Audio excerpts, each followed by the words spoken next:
You can watch again if you want to. Hello, Trung. Nice to see you. Okay, so I hope you are all well, and so we will go on. And you had a nice weekend and a nice day of work. I woke up early this morning, not as early as you certainly, but I already worked quite a lot today. So let's discuss a little bit the remaining of what we have to say about option pricing applied to capital structure. We will see how far we go. I think we will be done with that, obviously. And then I am going to spend some time discussing the Modigliani case study. And maybe quickly we will go through or at least provide some insight on one of the other exercise. And we will see if we can do much more for today. So then, the assignment is prepared. So you will have to work 3 or 4 on the case study. So it's a very complete case study with all the beginning, like using like the Modigliani and all that, and KPM and all the right reasoning around that. That's very important. And then there is some 4 questions about option pricing and using what we are doing now to assess the valuation of different claims. And so there's nothing very difficult, just that you have to apply that yourself and be able to find the correct solution by yourself. And then I have 3 or 4, 3, I think, 3 questions where I ask you to think about a little bit using the course and be able to make the correct reasoning about some question. But this we may need the 2 other courses, and the 2 last courses will be the 10th and 11th of May. Okay, hopefully I'm gonna take next week, take a little break, well deserved. So we meet the 10th and 11th of May, and I wanted to give you like 3 weeks, or we will see, maybe 3 weeks or 4 weeks. That is to say, but obviously you can already work. So as you can already work, and we are the 25th, maybe I will say like the 1st of June or something like that. Okay, so I will have to check the date. Okay, so, but don't do that. I mean, the assignment, I see people coming. So don't work on the assignment at the last minute. That is to say, all the benefit of the assignment is that you're able to share and discuss, and you spend some time working on that. So it's not very long, but still it takes some time, and it really depends on your understanding and ability to address all the questions. Okay, so I have my 2 computers open, so it works better here than in my office or at school. So here the Wi-Fi is working. So if you have any question, please just let me know. I have the chat, or you unmute your microphone and ask any question you want. Okay, so we discussed the case of a firm financed by equity and risky debt, and what we said, 2 things. First, we said that while those claims are like, I'm gonna check, yeah, it works, so everything is perfect. So this is like a call, and this is like a risk-free debt plus minus. So the debt here is like risk-free debt minus a put, okay? And the equity is like a call. And then what we said also is what we can see from those profile is that equity and equity holders and debt holders are in conflict. Okay, that behind those profile, okay, you do have really the fact that shareholders and debt holders are not rewarded in the same way, and the sensitivity in particular to risk is not the same. And remember what we said also, he said, well, if you increase the risk and the value does not change, then the equity will increase and leverage will increase. And we also said that even if the value decrease, okay, that is to say you increase the risk of the underlying asset and it decrease the value, then the value of leverage may decrease in such a way that even that the value of equity may decrease. So you have something like that you increase the risk, okay, value can decrease, leverage decrease, the value of debt decrease, and at the end of the day, the value of equity is increasing. And this is a problem. And this is just the beginning of things that we will be saying in the last course, okay, there is behind the fact that you finance with equity and debt a real conflict, and a conflict that may lead to the fact that I may prefer investments that are not good for the firm, because there are two things. There is the size of the pie. So maybe the size of the pie will shrink, but the share of the pie appropriated by stockholders will increase. So we will have, so it's just a beginning, and we will see with the case Modigliani like the intuition of another. And this, by the way, if I just have a name on that, is this we call a problem of asset substitution. So problem of asset substitution would be to increase the level of risk because it's bad for debt holders, good for shareholders, given their sensitivity to the level of risk of the firm. Okay, so we are going a step further, and the step further we are. So I don't know why I have this here, honestly. I don't know whether you have this as well. But this is the beginning. In fact, this is what we said. This is what we did before. So that's what we did before. Consider promising oil field, etc. So it should be a little bit before. Anyway, so now let's consider that the firm is now financed with equity, but also with two bonds. Okay. And the difference in the bonds is that they have a different priority. Okay, so basically your firm is like that. So you have V, so V0 today, and then you have D2 and D1, and D1 is promising F1 and D2 is promising F2. And the maturity of the two debt is the same.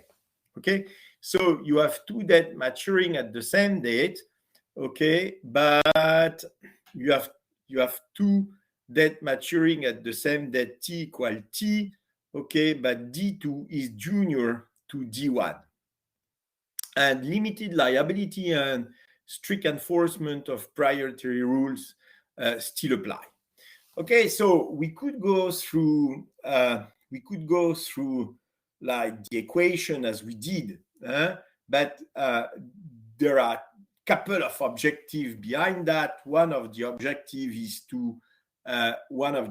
of course, is to value that. So we can even provide the next example. So imagine that the firm value is 200. Imagine that F1 is 125. Imagine that F2 is 50.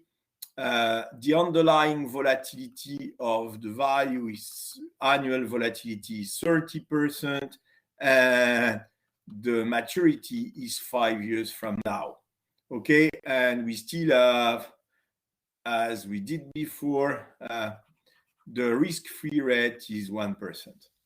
Okay, so the idea is to assess valuation of equity. So how do we split the value of the firm between equity, junior, and senior debt? The first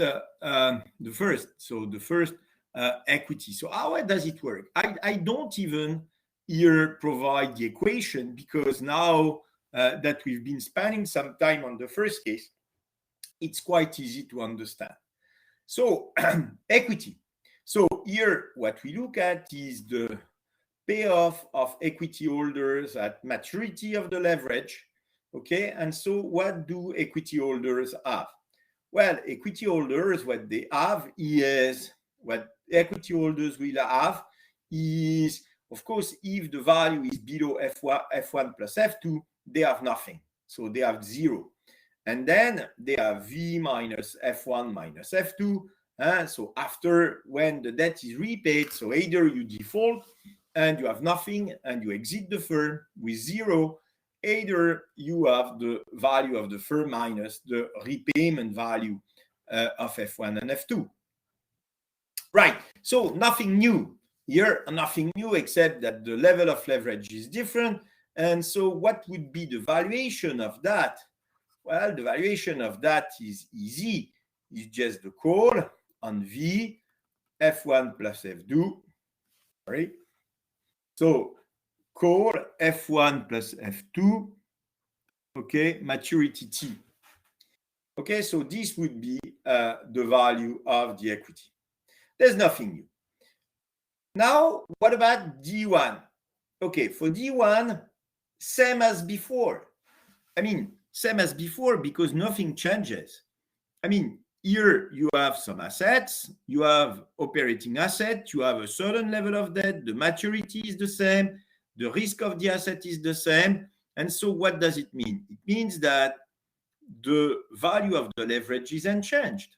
I mean, the fact that you share between junior debt holder and equity holder the remaining of the value, you don't care. You don't care because it's after you. You have priority on the assets of the firm, so you don't care. So what does it mean? Well, it's just the same. So we know that this is risk-free minus a put on V exercise price F1T. Okay, and obviously I cannot remember the valuation here, but we will do it again. Takes a minute. It's gonna be easy to do that again. Okay, so so this is F1. And what about okay, is that did I say 125? Did I say 125 before? I cannot remember. Anyway, let's say 125 is no big deal. Okay, so what about this one? So this one is the junior debt. So junior debt, how it works? It's not very complicated, okay? If the value is over F1 plus F2, no default, okay? So there's no default on any kind of debt. And if V is below F1, you already default on the senior debt, okay? So junior debt gets nothing, okay? So here you get F2, okay? So here you get F2 and here you get 0, normal. Below F1, you get nothing. Below F1 plus F2, you get F2. And what do you get in between? Well, in between, you get V minus F1. Okay, so what you get in between is V minus F1. So couple of things here before we discuss that. So maybe the first thing is quite difficult for me to hide here. I don't know how to hide here, but you know, if you look at this, okay, it looks like a call. Okay, so if you look at the beginning of the curve, it looks like a call, and if you look at this, it looks like a debt. Okay, so this would look like a debt, and the beginning will look like a call. So it's not exactly random. It's just because as a junior debt holder, you are a debt holder for the equity holders, but you are an equity holder for the senior debt holder. So, you are like in between the equity holder and the senior debt holder. So you really have this flavor that it's really hybrid. Okay, it's hybrid in the sense that you really are someone in between the equity and the senior debt. But above, vocabulary, you can see it from what you observe here. Okay, what I want also to say, a couple of things here is you have 1, you have 2, you have 3 here. And obviously, if you add up 1 to 3, okay, what you have is V. Okay, so the 3 blue curve, if you add up those curves, you have just the firm value. So, having this specific capital structure is a way to split the value between equity holders, junior debt holders, senior debt holders along some rules. Okay, so that's what you're doing. So this is something important. Always it adds up. Okay, it has to add up. And also, what we can say also is that who is the shareholder at maturity of the debt? Well, shareholders are the shareholders at the end of the day, or junior debt holders can be shareholders, or senior debt holders can be shareholders. Okay, so the idea is that when you have a firm like that, okay, when you have a firm like that and things are turning badly, okay, then it means that the equity holders can be wiped out and the senior debt holders can become shareholders, but you can even default even more, and junior debt holder may be wiped out, and then senior debt holder become the equity holder. So basically, depending on the firm value, okay, depending on where is the firm value, everybody can be equity holder, given the structure of priority rules. Okay, so let's turn, before we turn to, of course, we want to turn to a model, okay, that is able, and this is really interesting because you have a model that you are able to assess the junior debt. Okay, so before turning to the junior debt model, okay, we are going to be very lazy. So we are going to be lazy and we are going to open as we did before. I should have done it before because sometimes I don't know for what reason. Hold a second, I'm gonna open it and then I'll be back to you.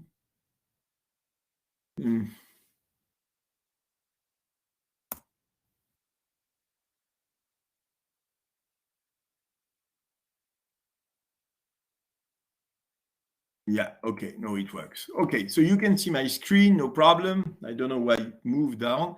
So here we are. So first thing that I need to do, because I forget, is I have 200 and 125, and here is still 5 years, so 1,825. Risk-free rate is 1, if I remember correctly, and I pay no dividend for the moment, and rounding, and volat is 30%, and I am going to have no rounding 0. Okay, so if I calculate that, and okay, so if I calculate that, the value of leverage, so D1, I'm going to write it down somewhere. So D1, because I keep forgetting, so D1 is 106, meaning that, so the value of the call, is 94. So this is only if I had one debt. Okay, this is only if I had one debt. Okay, so if I had one debt, the value of the equity would be 94, meaning that the value of leverage would be 106. Okay, I can remember those figures. And if I remember correctly, we said that the bond yield was 0.01% or something like that. So it was like, it was 3%, 301 or 3. You can correct me with the chat, but I think it was 3. I can redo the computation. It takes a second. Okay, so now let's be very lazy. So if we're very lazy, what I do here is compute the value of equity. Okay, so I compute the value of equity if the firm has 175 of debt. So I have, this is F1 plus F2. 175 will be F1, 125 plus F2, 50. Okay, so I have 175 of leverage. All right, so if I have 175 of leverage, if I can see that, so it means that here, I'm here. Okay, and I know now that if I have, in fact, I know two things from the computation I did right now. So I'm done, in fact. What I know is E0 is the call, okay, on V F1 plus F2, okay, 5 years, and this would be 67, okay? And we also know that D1, the value of D1 is 106. Okay, so see, it's not that complicated. We have E0, 67, and we have D1, 106, meaning that D2, so it means that D2 is equal to 23, because, of course, you have to have 77 plus 106 plus 23 equal to, so it's not 23, sorry. 106, so let me do that correctly, 27. Okay, so the value of leverage is not 22, but 27. Okay, so meaning that the debt that promises 50 in 5 years from now, so the value of debt is 27. Okay, so see how great it is. See how great it is. The sole thing that you need, okay, is the valuation of the firm, the risk of the firm, the underlying risk of the firm, okay, that you can look on the market at other firms. You take the volatility of the stock, you deleverage, you have the volatility, operating volatility, you need the risk-free rate, you need the maturity of the debt, and that's it. You can assess the value of D1 and then find the value of D2. Okay, so here is, I have the firm, I have the value of D2, and when I have the value of D2, what I can find is, the yield. Okay, so let me first compute the yield. So the yield of the first debt is 125 divided by 106, I said, exponent. Okay, 0.2. Okay, so yeah, it was 3. Okay, so the yield was 335. Okay, and here I have equal. So the yield would be 50 divided by 27, exponent 0.2, because 5 years. Okay, so yield is gonna be 335 for the first debt, and for the second debt is gonna be 13.1%. See? So, so the yield the yield on the first debt. Okay, so how did I compute the yield for everybody to make sure you understand? So 27 is equal to 50 divided by RD2 over 5 years. And if you solve that, you get 13.1. And for and same, so you have 106 equal 125 divided by 1 R5, sorry, and you get RD1 equal 335%. Okay, so the spread, as you have a risk-free rate of 1%, the spread on the first debt is 12.1%, and the spread on the two is 235%. So you can see from this example that, the fact that you're a junior debt really increased tremendously the amount of spread that you have to pay. That's not at all a small issue here.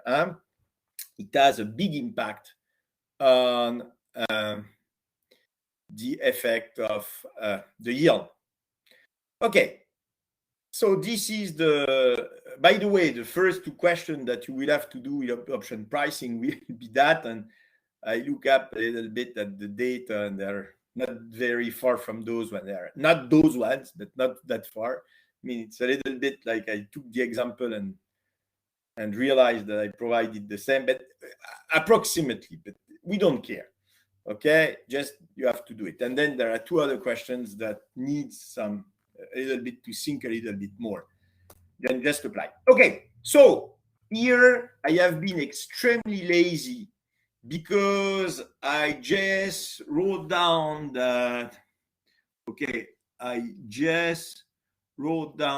equity plus D1 plus D2 is equal to V. Okay, and I computed, so I could say that the value of equity was like the call, and I computed this, and then I was able to compute D1. I use it looking at my previous exercise, the one I did before. I said D1 is unchanged, and so I found D2 by subtraction of V0 minus E0 and D1, and then I had D2. So that's what I did. So I was lazy. Okay, now the idea is that can I find a model? Okay, can I find a model to value that, and am I able to provide a direct model, not an indirect model, to compute that exactly as we did when we said, this is risk-free debt minus a put. The way we do that, I mean, there are certainly, you need two options. You need two options because, as you can see, you're going in this direction, and then you're going in this direction. So you need two options for that. Okay, and there is certainly a way to do it differently, but this is a way to do it that makes sense from an economic standpoint. So the junior debt valuation goes as follows. Okay, so here in blue you have the junior debt. Okay, so junior debt is in blue, and what you do is, so again, you have to think in terms of construction gain. You just have to add up some curve in order to find some curve that you're able to assess in order to get the curve you're interested in, the blue line. So you start with this one. So the green one is just the risk-free debt. So I'm gonna write that. Okay, so if I want to take the same notation, so 4 is 1, and 1 is risk-free debt. So risk-free debt valuation would be F2 discounted at RF over T period. okay, or exponential minus RFT, okay, if you look at continuous valuation, okay, this would be that. Okay, so this is one. Then, okay, so we start with the green line. So now what we need is something that it goes like that. So in order to have something that goes like that, what we will do is we will add this put. Okay, so this is sell a put. Okay, so that's a short position in a put. Okay, so minus, and let's so plus 2. Okay, but 2 is short of a put. So okay, first one is F2 minus a put, and the put is V on F1 plus F2. You're gonna see it's not that complicated. So you know, if I take this put here, okay, I have something like that. Okay, so if I take the green, if you take the green line and the put here, and you add 1 and 2, what you will get is this. Okay, what you will get is this. Okay, it's quite easy to see. Okay, so you see that we are not that far. We are not that far from what we want. But what we don't want, in fact, is we don't want to have losses. Okay, we will explain economically what it means. But first, we have to understand the curve. So we start with the green. Okay, we have this number 2 short position in a put, okay, on F1 and F2, and then we add up the red line here. And if we add up the red line to this one, I find exactly the blue line, okay? So the third, so 4 is equal to 1 plus 2 plus 3, and 3 is you buy a put. So you pay for a put, and you pay for a put of strike F1. Okay, so the strike here is F1. So you have the risk-free debt, you have a put on F1 plus F2, and that you sell, and you have a put on F1. So see how it works. It's really not that complicated. Who do you sell a put to? What does, if I focus on one here, one, what does the put on F1 plus F2 represent? This represents the risk premium. This represents the risk premium on F1 plus F2. Okay, and what does a put on F2 represent? This represent on F1, it represents a risk premium on F1. So how do we, in a certain sense, measure what we are interested in is the risk, the junior debt. And so we start looking at the junior debt, looking at the risk-free. Okay, so a junior debt is risk-free minus what? Minus a difference in put. Okay, if I can have the minus here, and here I'm going to have a minus. Okay, and here I have some commas.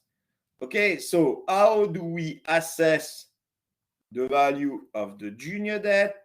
The junior debt is a risk-free debt minus what? The difference between the risk premium on D1 and D2 and the risk premium on D1. So, in fact, the way we assess that is to say we take the overall risk premium being paid by debt holders, and then we subtract what we pay to D1. Okay, and this is exactly what's being done here.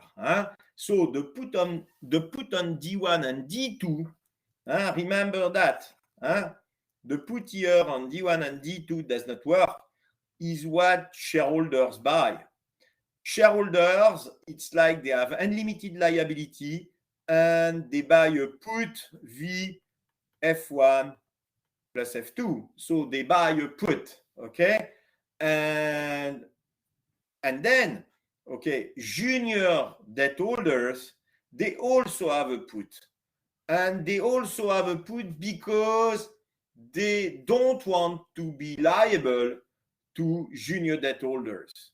So that's why, okay, the premium between the discount, always remember that D2, the value of the debt, is the risk-free, okay, minus the premium to D1 plus D2, okay, minus premium D1. So that's the way we price that, okay?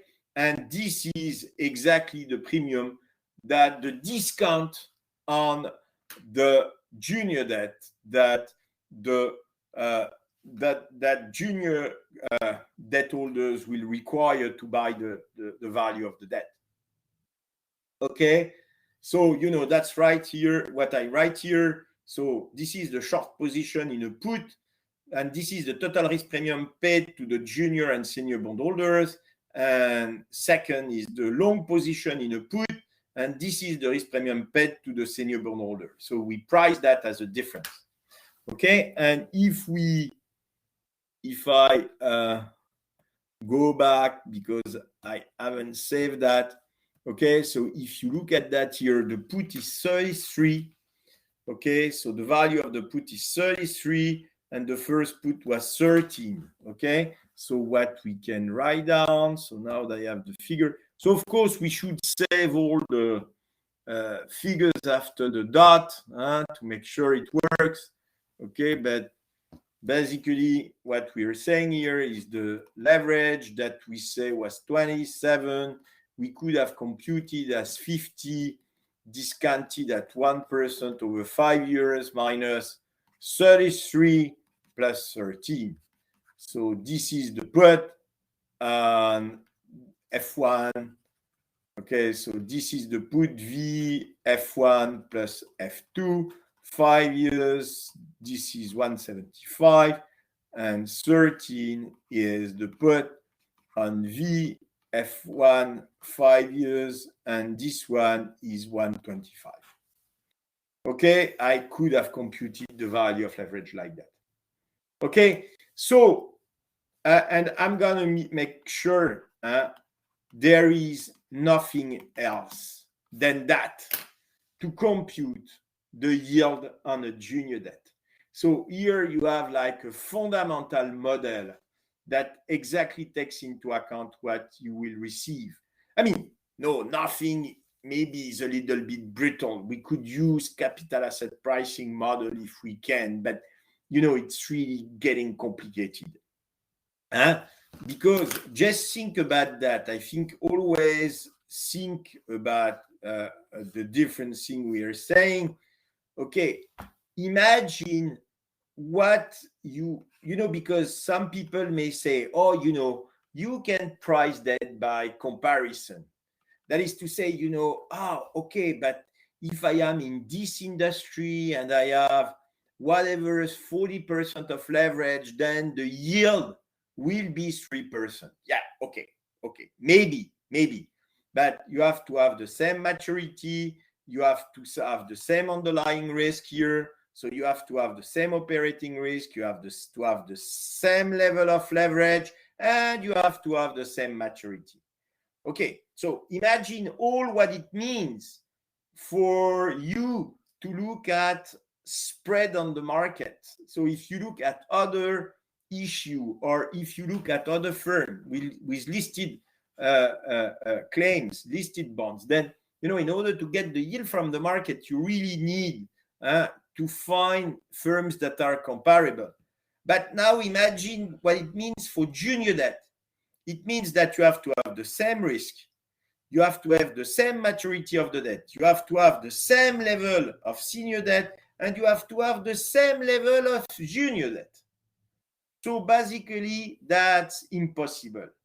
Okay, that's something that is nearly impossible to find. And that's why many times, on these junior debt, people tend to say, well, 6%, 7%, 8%.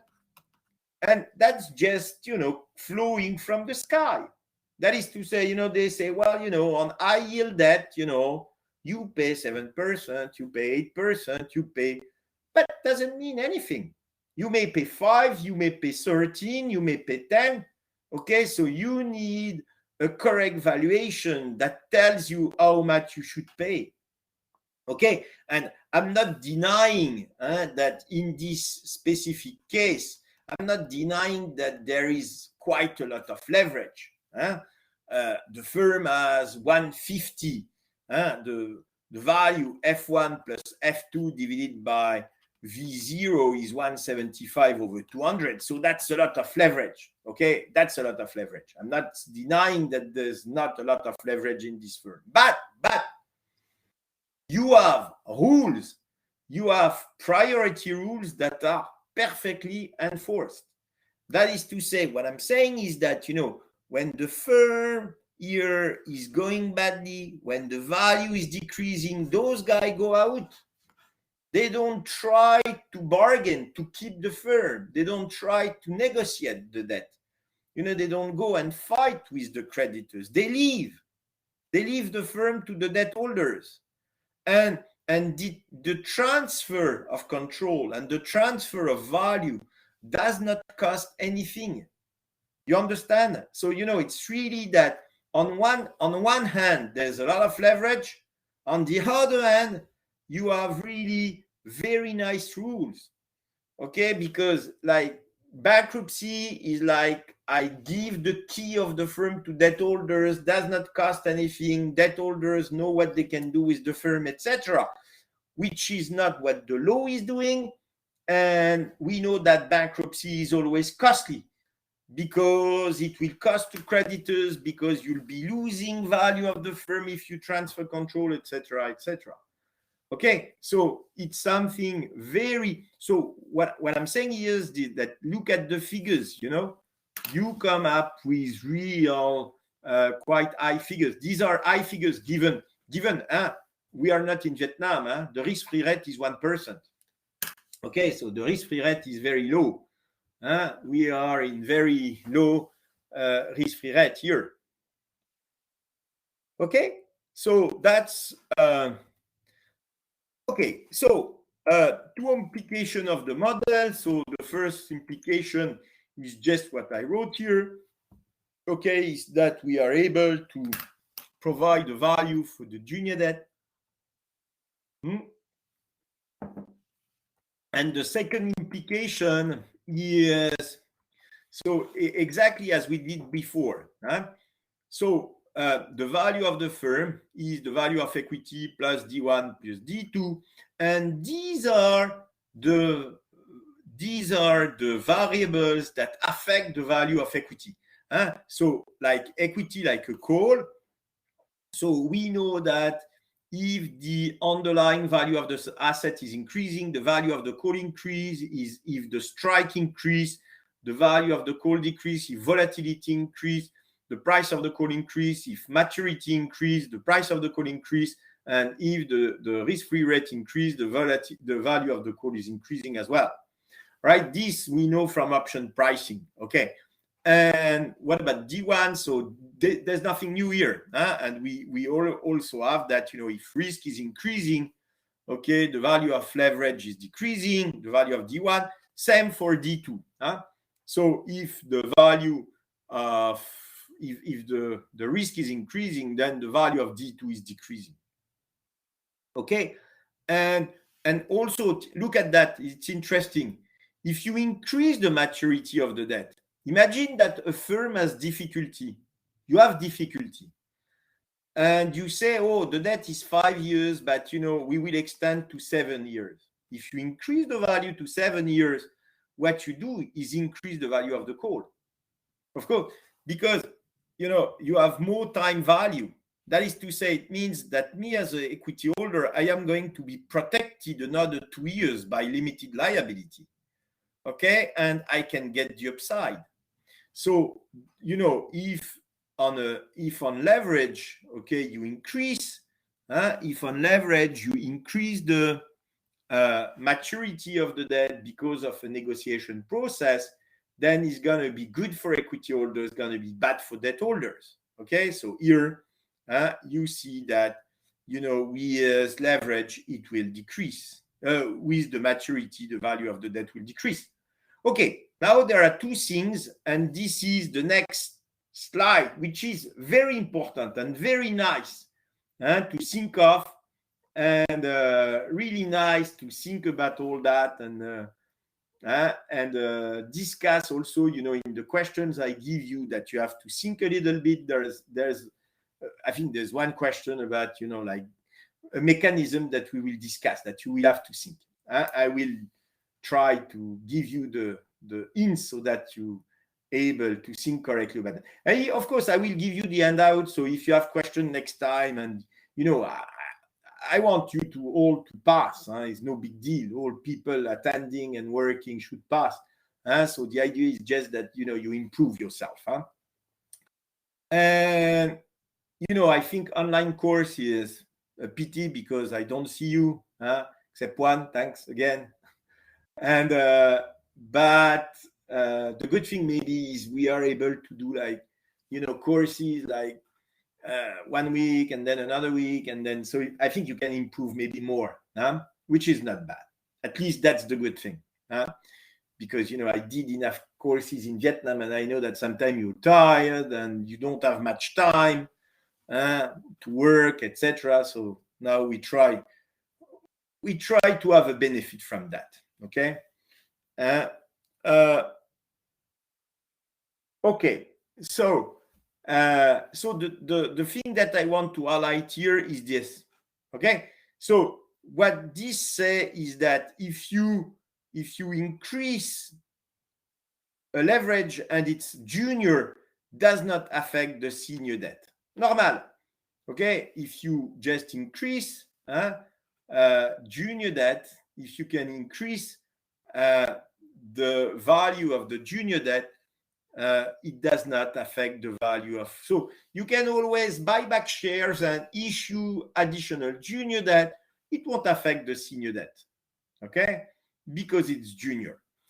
Second thing is that if you, on the contrary, okay, if you increase, so this means that it works like that. It means that if I increase F1, so if I go from 125 to 130, then it will be a minus, meaning that the value of debt will decrease. Okay?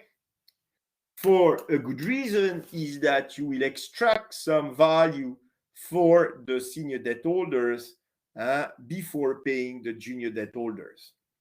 Okay, so then what you will do is dilute the value of the debt for junior debt holders. So that's what I want to discuss with you now, is all those things that are, so this, you should read restrictions on financing.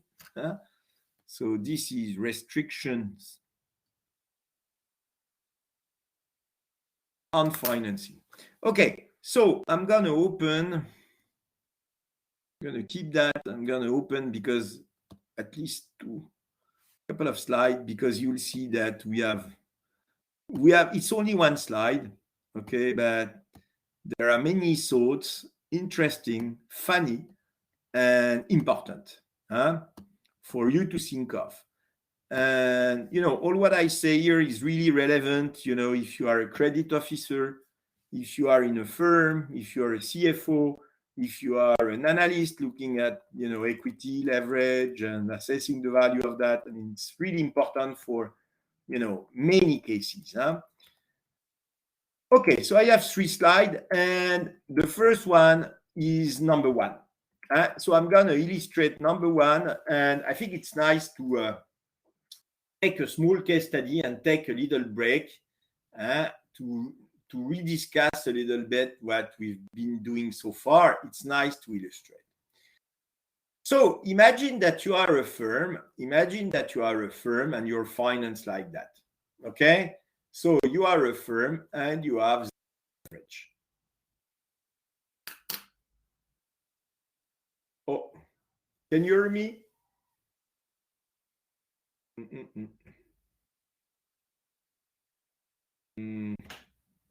Yeah, I think it works. No, it's just that I have been losing you on the other computer.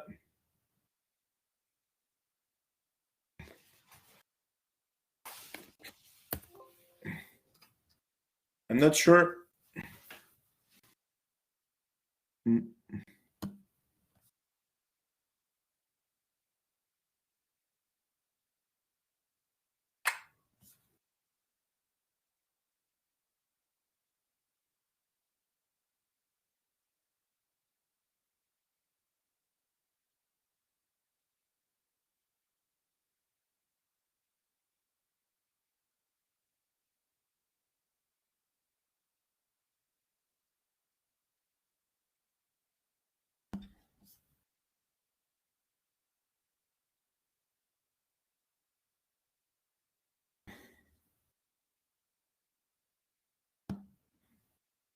Hello? Hello, hello, hello. Wait.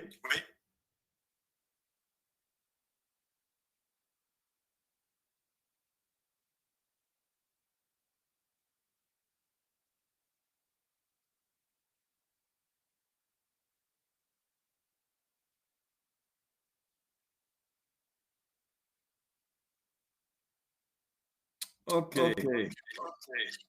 Now I have a full echo.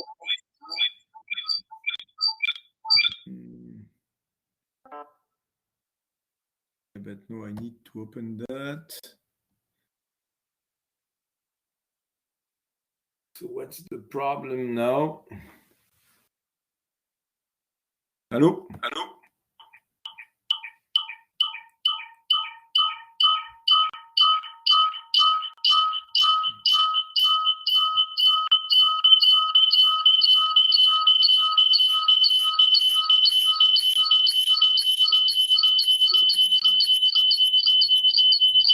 Sorry. I have a big echo.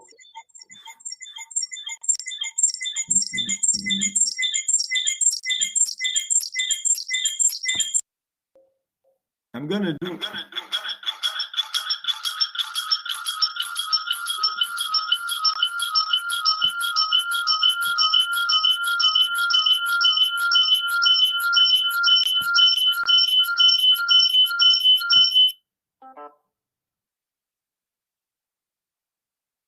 I'm gonna hold a second.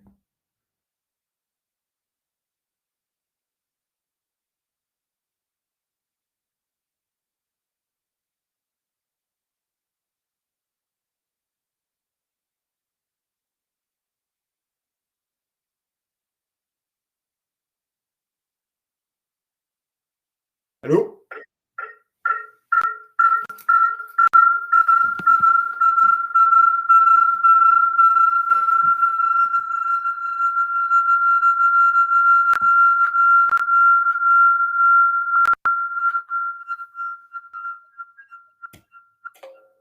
I'm sorry, I have a problem.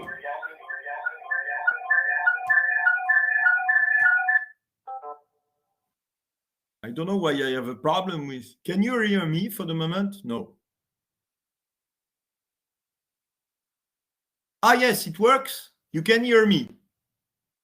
Oh, good, perfect. So there's something I don't understand because for me, there is no microphone. Okay, great. So because for me, this microphone is not open. And so that's why I was opening up the other microphone. Okay, no, so it works. No, it's normal that if I have two microphones, it doesn't work. Good. Technology is great. No, so I don't know. Okay, so I think I'm okay. I shared that, so we are back. Okay, and so, okay. Okay, so we are back to this. Okay, so what we will discuss. So imagine that you have a firm with no leverage. Okay, and this firm for no leverage, and we are in a world with no taxation. Okay, so there's no tax shield associated to leverage. And imagine that you have negotiated the fact that, so you've been discussing with a bank, okay, so you've been discussing with bank A, and you have been discussing with bank A in order to receive a loan in your company. Okay, so this is gonna be V prime 0, and you receive from this bank DA a certain level of leverage DA, so this would be E prime 0, and the DA, you receive some loan, and the DA will be issued at risk-free rate because you have no leverage and the level of debt is small. So bank expect no default on this debt, and DA is paid out to shareholders under the form of a dividend. So what you do is a debt recap, okay? So what you do is just issue some leverage and pay out the proceeds of the leverage to equity holders. So this is the first step. And this is at 9:30 a.m. in the morning. You go to Bank A, one side of a large avenue where you have many banks. And you've been also discussing for a long time with Bank B, and then you go and enter the bank after having a coffee, and you sign up for a contract that you've been discussing with them for a long time. And what you have is you have your DA and you have a new loan DB entering the company. And DB, so it's 2 hours after. And DB again is paid out under the form of dividend. And the idea is that the loan, DA or DB, have no specific covenant. Okay, you have not said anything about the priority structure of the loan, and this is gonna be V prime 0, V prime 0, and okay, it's gonna be E second year 0. Okay, and this time, of course, you cannot hide to Bank B that you already have a loan because this loan was contracted before this one. Okay, so you cannot hide. And so what happened here is, like, for instance, here you pay 3%, okay, but here you will pay RDB equal 6%. Okay, so the yield has been increasing because now the firm has some leverage in its balance sheet. And so the idea is to look at, situation 1, situation 2, situation 3, and say something about whether doing that is creating value for shareholders. So what we are interested in is value creation. Does it create value? Well, what we know is what Modigliani Miller will tell you is, given the fact that there are no taxes here, okay, as long as leverage does not change the free cash flow of the firm, so with no leverage, and if the free cash flow of the firm are not affected by the amount of leverage being issued, so what we will suppose for the moment, so what we know is V0 equal V prime equal V second 0. Okay, so this is what we have. So this is just Modigliani Miller. And what we know also is the cost of capital 0 is equal to, so all the cost of capital will remain the same, independently of the fact that you have been issuing some leverage in the firm. And Modigliani Miller is about saying, well, you have some leverage that is less costly, but the KE the cost of equity of the firm will increase because there is higher volatility. So we've been discussing that enough. So now, there's no value creation at the level of the firm value. Now let's think about the shareholders. So if I do think about the shareholders, so let's look at the different situation. In one, the value for the shareholders is E0 equal V0. And the value for the shareholders in the second situation will be E prime 0 plus, dividend A, because remember, they receive under the form of dividend the proceeds of the leverage. So it's going to be E prime 0 plus DA, but E prime 0 plus DA is V prime 0. But V prime 0 is equal to what? V prime 0 is equal to V0. Because of Modigliani-Miller. But V0 is equal to E0. So, when you look at, E prime 0 plus the dividend, but the dividend is the debt, but the debt is then E prime 0 plus DA is V0 and E prime 0. This is exactly Modigliani-Miller, all right? So, if you don't create value for shareholders, if there's no firm value increase, if the firm value does not increase, then there's no shareholder value creation, no value, no increase in value on the firm means no value created for shareholders. So let's look at the third one. But you'll see there is little things going on that we will see. So if you look at 3, the shareholders will get E secant 0 plus dividend A plus dividend B equal E secant 0 plus DA. I've been losing you. Is that okay?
بس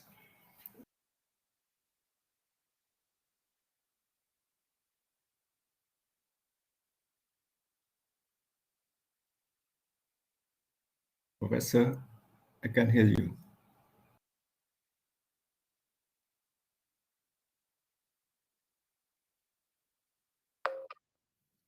Yeah, I'm back in a minute. I don't know. I tried to. I don't know for what reason. I have some problem. I think you can hear me for the moment, right? Yes. I cannot see the chat anymore, so. Can you hear me? Yes. Ah, let's see. Otherwise, I'm gonna change the computer. I mean, if this one is working, but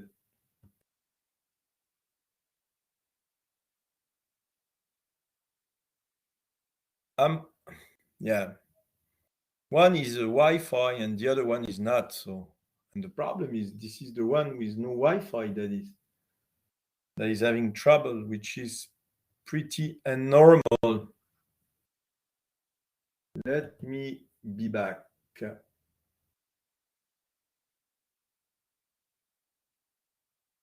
Yeah, it looks like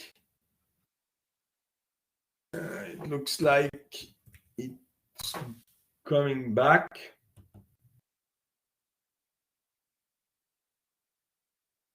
Now there will be no problem. I don't know if I am ejected from Canvas or what. Maybe it's possible.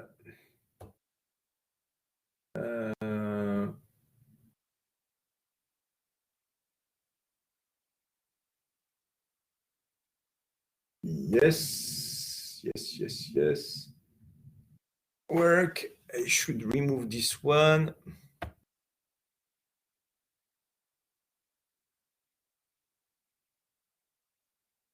Okay.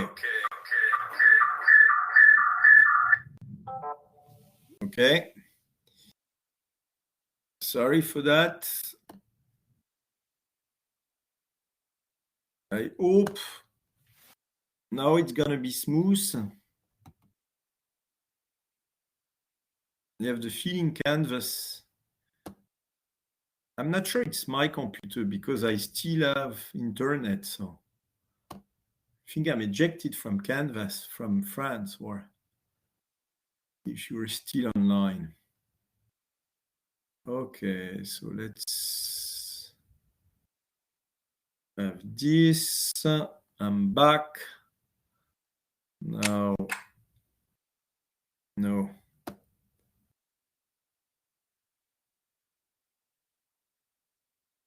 Yeah, looks as it works.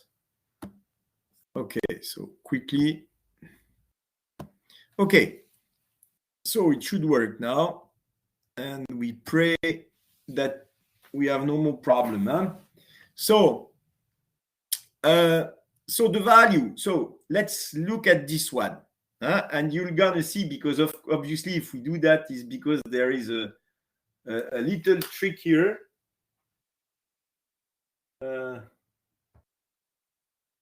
Okay, the chat is back. Okay, good. No. Okay, so if you look at this one, okay, so I look at the situation of the last firm here. Yeah, it works. So I look at the situation. So it's gonna be dA plus dB. And if you look at dA plus dB, it's gonna be V second 0. And so, we can say that V secant 0 is equal to V0, and this is the same as 1. So, if we do that, we say, well, if you change the capital structure, then what you pay out under the form of dividend, okay, you issue leverage, pay out some dividend, you change the capital structure, you pay dividend, does not create value in a world with no taxes.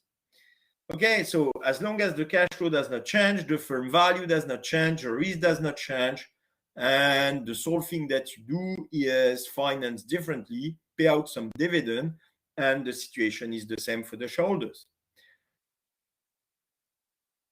Yes, but there is something wrong.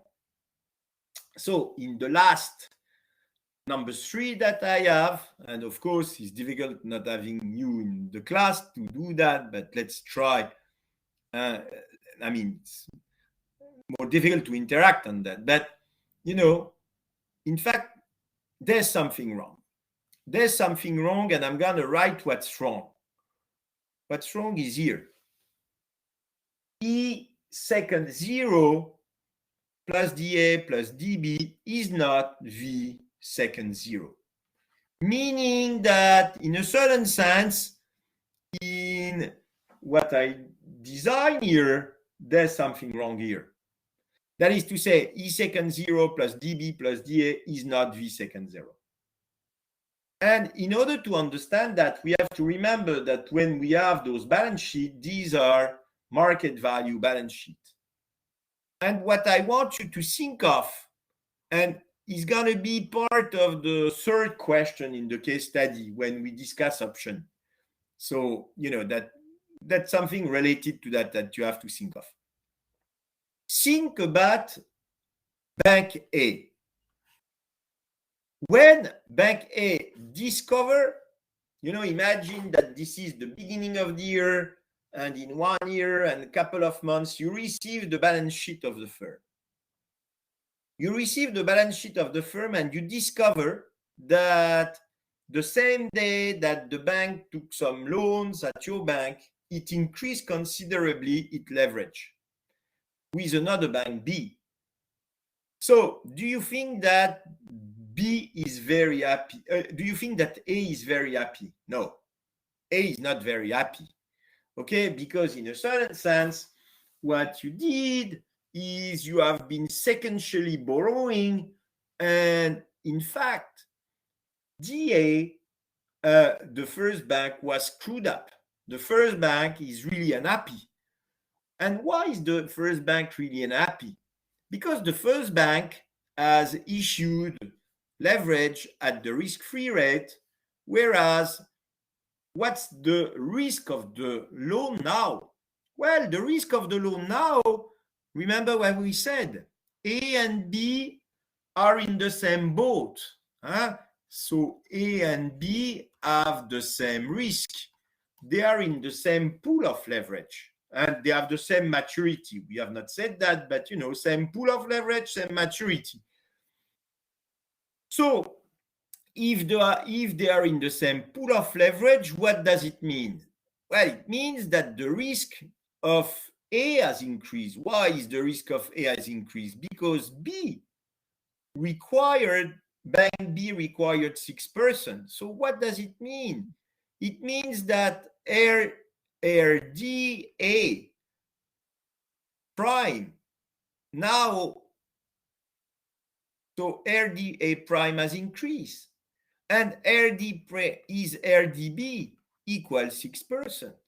So what has changed here is the yield on the leverage was 3%, was the risk-free rate, but this has increased.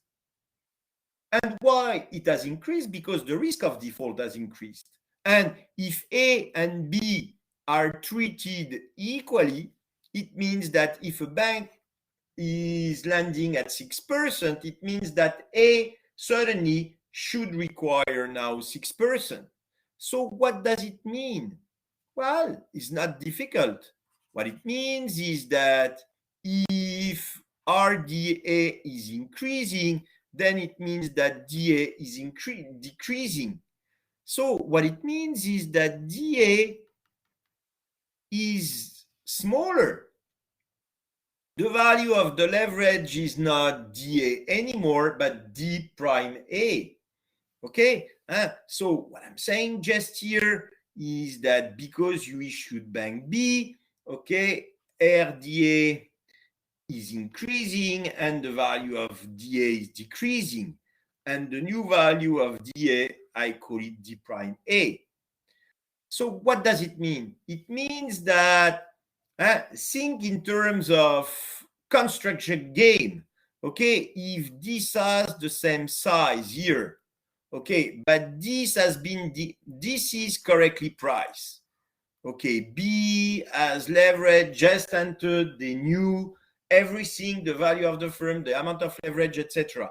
But if this has been decreasing here, it means that this is somewhere.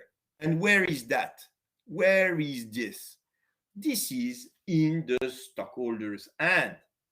So, in fact, what will happen is that this is not V second 0. So here, look what we do. What I do here is simple. I just write dA plus dB plus I add d prime A minus d prime A. So I add and I subtract. And when I do that, look, it's going to be easy to do. E second 0, all right, plus d prime A plus dB. I can do that. I add d prime A and I subtract d prime A, okay? And if I take E second 0 plus dB plus d prime A, okay, what here I have written here, this is V second 0. So V second 0 is going to be E second 0 plus d prime A plus dB. And so what's left is dA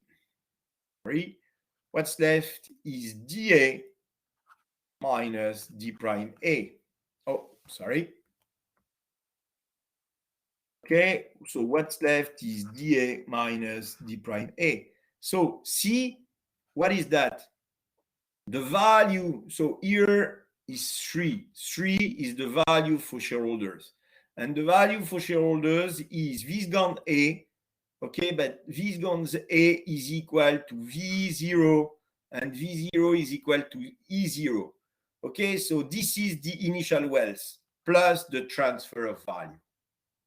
Okay, so what I just find here, okay, what I just found, there's no room here anymore.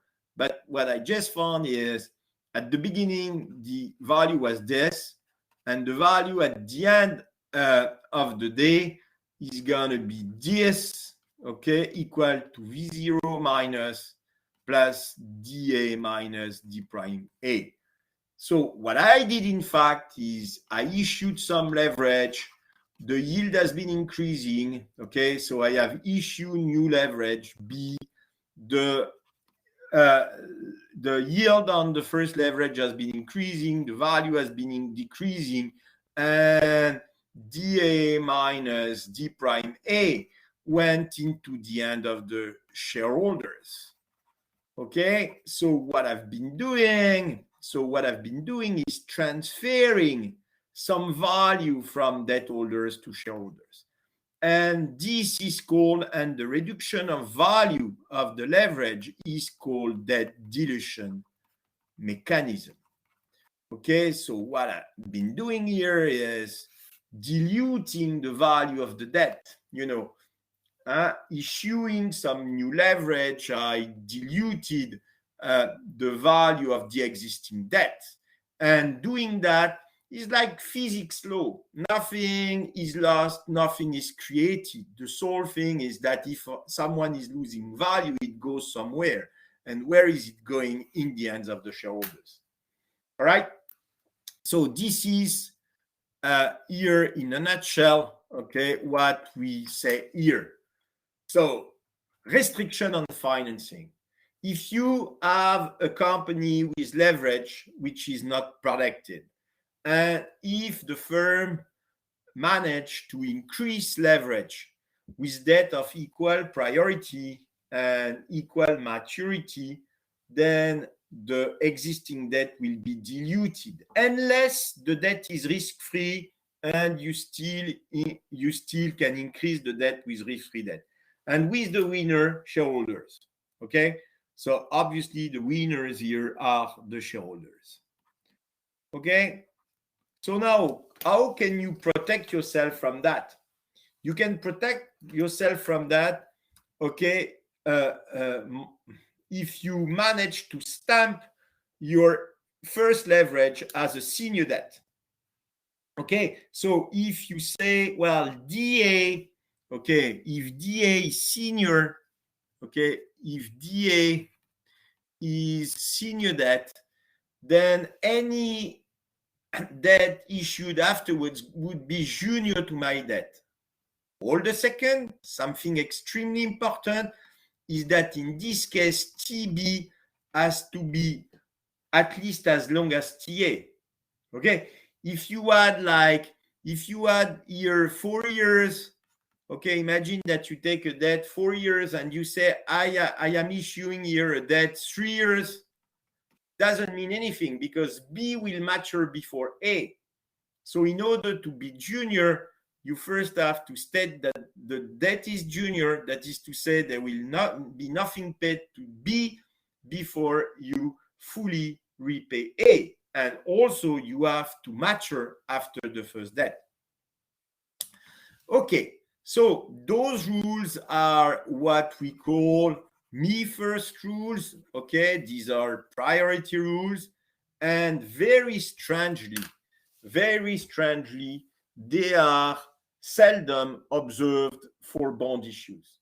That is to say, if you take, bonds, I'm talking of listed bonds. If you take bonds, you very hardly observe me first rule, except for high yield bonds. If you really have like some high yield bond being on high yield bond markets, then you will have some priority rules of the first bonds. But aside that, many large firms are able to issue bonds and issue more bonds, buy back some bonds, issue new bonds, etc.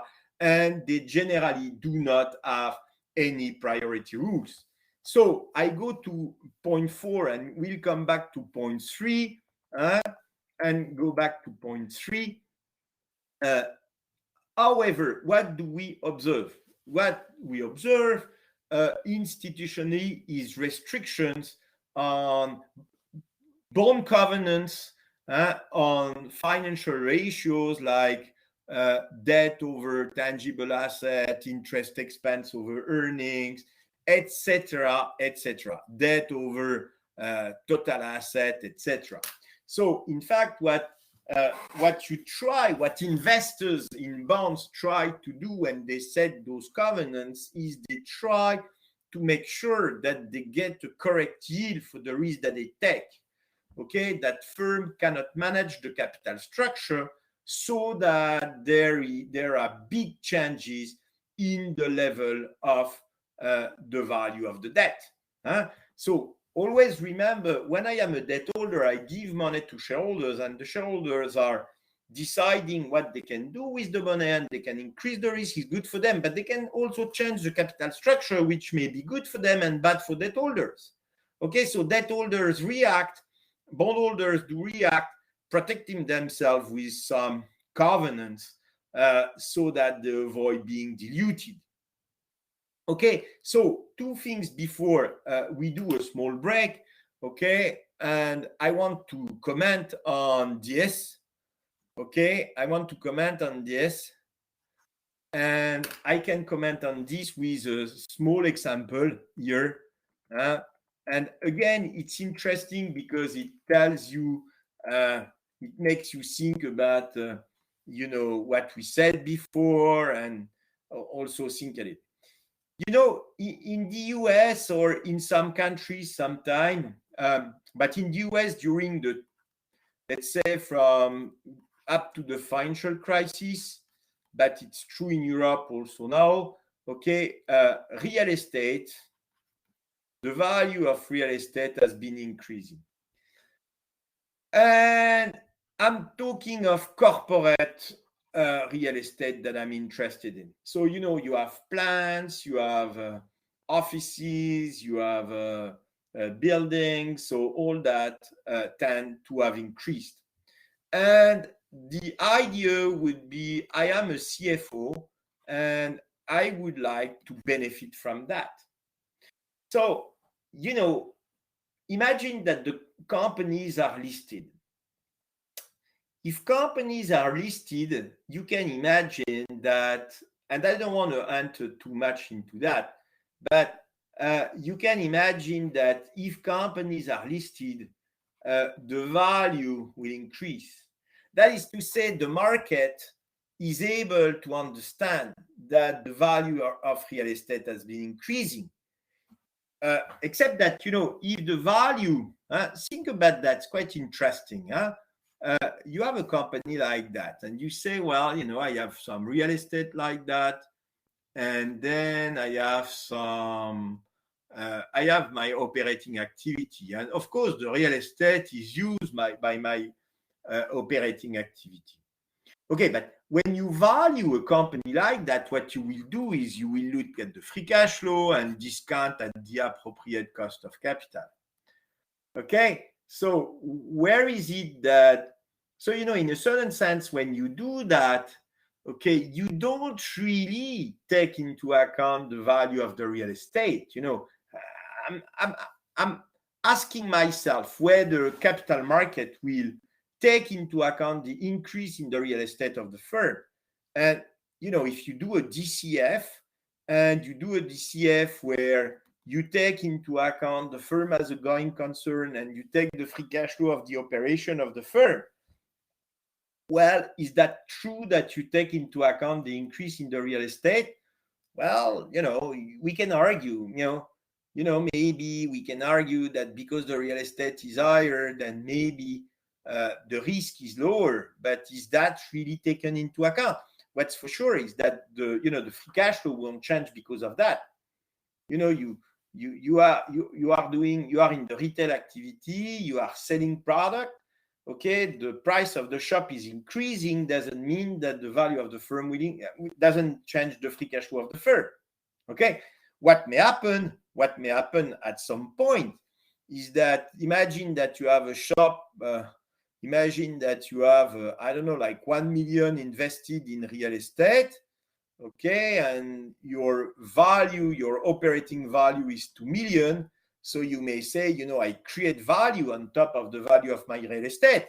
But now if your investment is worth 3 million, like your real estate is worth 3 million, then it means that maybe the value of your operating cash flow is not good anymore.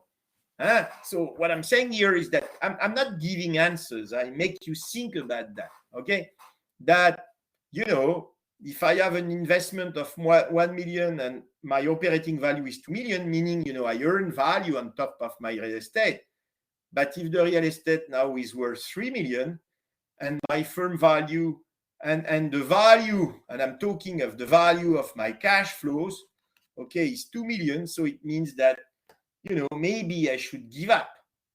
And I remember in Paris, at some point, there were a chain of bakeries, and they were saying, given what we earn selling bread and selling pastries, we cannot afford.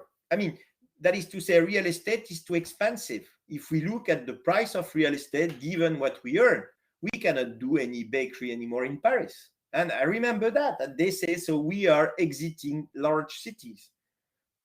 So these are important. But let's assume that, well, I assume that to some extent, okay, the price of the real estate will be taken into account in the firm value. Okay, so meaning that, I have a building, I have a head office, and my headquarter value is increasing. So I have my operating value, but my headquarter office is increasing because of the increase in the real estate. So, and imagine that I am financed. Okay, so I have a company. Okay, so I have a company, and my company has some real estate. And of course, it has the operation in the company, and the company is financed with equity and debt. Okay, and the firm is financed by company and debt. And we consider that, okay, the value of the real estate has been increasing, and so the firm value has been increasing as well. So equity holders already benefited from the increase in value. Okay, so what so, imagine that the CFO, maybe the CFO is not completely aware of that, but, he tries to think about some benefit, how he could add some benefit to that. And I will propose you something. One thing that he could do is, and that's my point 4 in what I wanted to say, is what he may want to do is, what he may want to do is sell a new category of debt, that the debt has a mortgage on the real estate. So you sell a debt with a guarantee on the value of the real estate. As the value of the real estate has been increasing, then the value of debt that would be mortgaged on real estate will increase. So what does it mean? Well, it means that, imagine that this is not mortgage debt. So this debt has no guarantee on the real estate, and the yield here is 5%. So maybe this new debt here that is guaranteed, I can sell it at 2%. So the idea would be for me to have some leverage into this firm. Okay, so here I do a debt recap, and I have some new debt coming, and I have some new debt coming at a very interesting price here. And here I have my equity, and of course I can pay as a dividend the proceeds of the debt. So, I try to benefit from this increase in real estate by the fact that the value of my guarantee on real estate is increasing and the yield on the debt would decrease. And so I can benefit from that with So my question, and I'm going to give the question, but I got the answer. Question is the WACC declining? So, because the guy can say, well, if I'm able to have some new debt that I pay 2%, then the value of the debt will decrease. Then the WACC will decrease. And if the WACC is decreasing, the firm value will increase. Well, the answer is no. And the answer is no because, again, Modigliani-Miller applies. And Modigliani-Miller will say what? Well, it would be like that, KE plus KD D over V plus KD mortgage, the mortgage divided by V. So you have now 3 categories of debt. One mortgage, one standard debt with no guarantee, okay, and then the equity. So what will happen if you issue the debt is K will increase. Okay, if you have additional debt in the firm, okay, if you increase the level of leverage and pay out dividend, then K will increase first. Second, what will happen also is KD will increase because here the former debt in the firm, the cost of debt will increase, meaning, okay, the KD, the cost of debt will increase, the yield will increase. And why will it increase? Well, just because, think about what happens. What happens is you introduce a new category of debt, which is collateralized on the real estate. What does it mean? It means that you dilute the existing debt. That is to say, D is a junior debt and DJ is a senior debt. So what you do in a certain sense is if you sell a debt guaranteed on the real estate, you issue a debt which is senior to the existing debt. Imagine what you do. That's not neutral. That is to say, you have some existing asset that those guys, the D, they had access to in case of default, and this you promise it to new debt holders. Okay, so in a certain sense, you have a new leverage coming with higher priority than your leverage. So that's why you pay less. You pay less because of the guarantee, but it means that you dilute the existing debt holders. Okay, so what will happen again? So does firm value increase? No. WACC and change. Firm value and change. So The question, does the market takes into account the increase in real estate? Let's suppose yes. But do we expect the WACC to decrease? No. Okay. So because what will happen is this will decrease, this will increase. Okay. You have this new debt here with lower cost here, but here, okay, this will obviously decrease. And why this will decrease? Because the value of that will decrease. But overall, there is no creation of value, except for what? Except for shareholders. What about the shareholders? Well, shareholders, they benefit. And why do they benefit, shareholders? Why do they benefit? Because D is declining. So the drop in the value of the debt is going in the end of the shareholders. So again, if you do that, what you can expect is, you know, the size of the share, the size of the pie will not change, right? So you have the E, you have the D. Okay, so the size of the pie will not change, except that when you do that, what you do, okay, so the size of the pie, the firm value will be unchanged, except that when you do that, you will dilute the existing debt. The value of the debt will decrease. And if the value of the debt is decreasing, you increase the value for the shareholders, right? So in fact, here, if you want to complete here, yes, in this pie is that you have some debt guaranteed, but you have been receiving as dividend the debt guaranteed. So, you know, provided you issue this new debt, guaranteed, you reduce the value of the existing debt, and nothing is lost, nothing is created. You just have a transfer value for the equity holders, right? This is exactly, you know, in the Carrefour case studies, when the new shareholders entered and started to do a sell and lease back, or wanted to do a sell and lease back, you were observing that the yield of the existing debt was increasing and the CDS was increasing and the value of debt was shrinking. So there was some positive transfer. Okay, except that in the case of Carrefour, okay, in the case of Carrefour, you had a transfer of value, but the pie was becoming smaller. So, you know, you had a pie like that, but because you were selling out the shareholder, the pie was becoming smaller because this was bad for the company. And this was bad for the company because you had at the beginning very little leverage. So you had little leverage in the company in the first place, and you end up with plenty of leverage. So you had like more leverage, but the pie was becoming smaller. And the pie was becoming smaller because leverage and retail does not work. Because if you have more leverage, then your competitor in a competitive market, you're dead. Okay, so this was forgotten. All right. So this is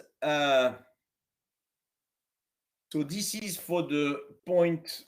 So what I just illustrated here was companies sometimes reserve the right to issue bonds of higher seniority, secured or mortgage bonds, and of course this can be bad for existing bondholders in the company. And I think the number five is, I can try to do number 5 before a small break. Can try to explain, but certainly it's a little bit premature. But I think you can catch a little bit the intuition, okay, of what we call underinvestment. Oh, it's easy. And this is something that we will see with the Modigliani case study. So imagine that you have imagine that you have a firm with equity and leverage, right? But the value of the debt is 100 for 200 million of face value. So So there's a big discount, there's risk on the debt. Okay, and imagine that the firm, okay, is earning money. Okay, maybe the firm has some cash, but also the firm is paying a big dividend. So in fact, you have a firm which is earning money, okay, can leave some cash in the firm, but pays out a large share to debt holders. And imagine that this company, instead of paying dividend, okay, imagine that the company here discovered an investment opportunity and discover investment opportunity of NPV positive. Okay, so you discover that, you discover that you can, instead of paying dividend, so instead of paying dividend here, you discover that you can make NPV and create value. Just think about that.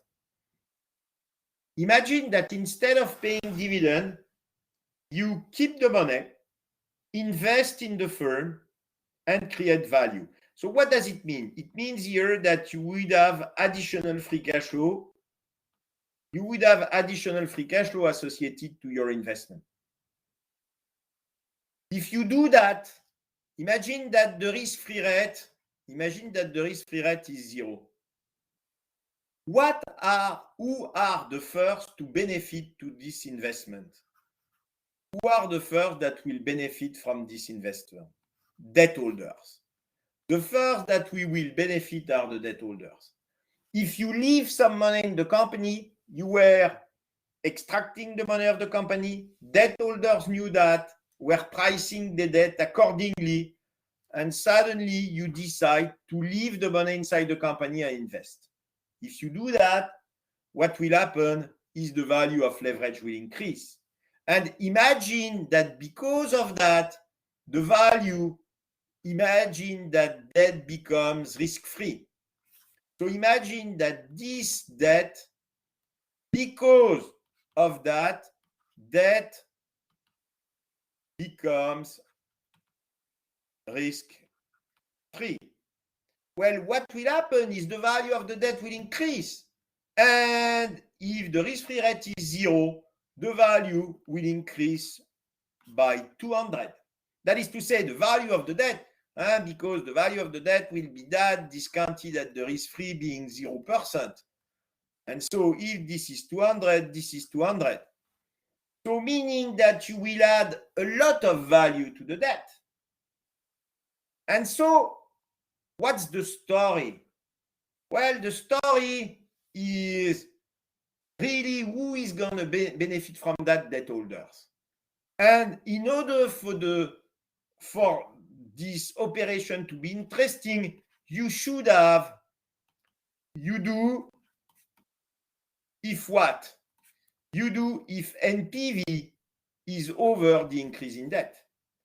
That is to say, you have to earn more on your investment than the money you leave on the table to your debt holders. And again, what you observe is a very interesting and another conflict. Is a problem of, so if NPV, if it's not the case, I don't know where I am now. So if NPV is below the increase of leverage, no investment. Okay, that is to say, if you expect to earn 50 and the value of the debt is increasing by 100, you don't do the investment. And that's why you call that underinvestment. Okay, you call that underinvestment because you don't invest in something that is creating value. But remember that that's a good investment. That's an investment that is creating value. But if this creates less value than the increase in the debt, then you don't do it. So that's why you call that underinvestment. Okay, and we will do that. You'll see in the case Modigliani, we can at one point discuss about that.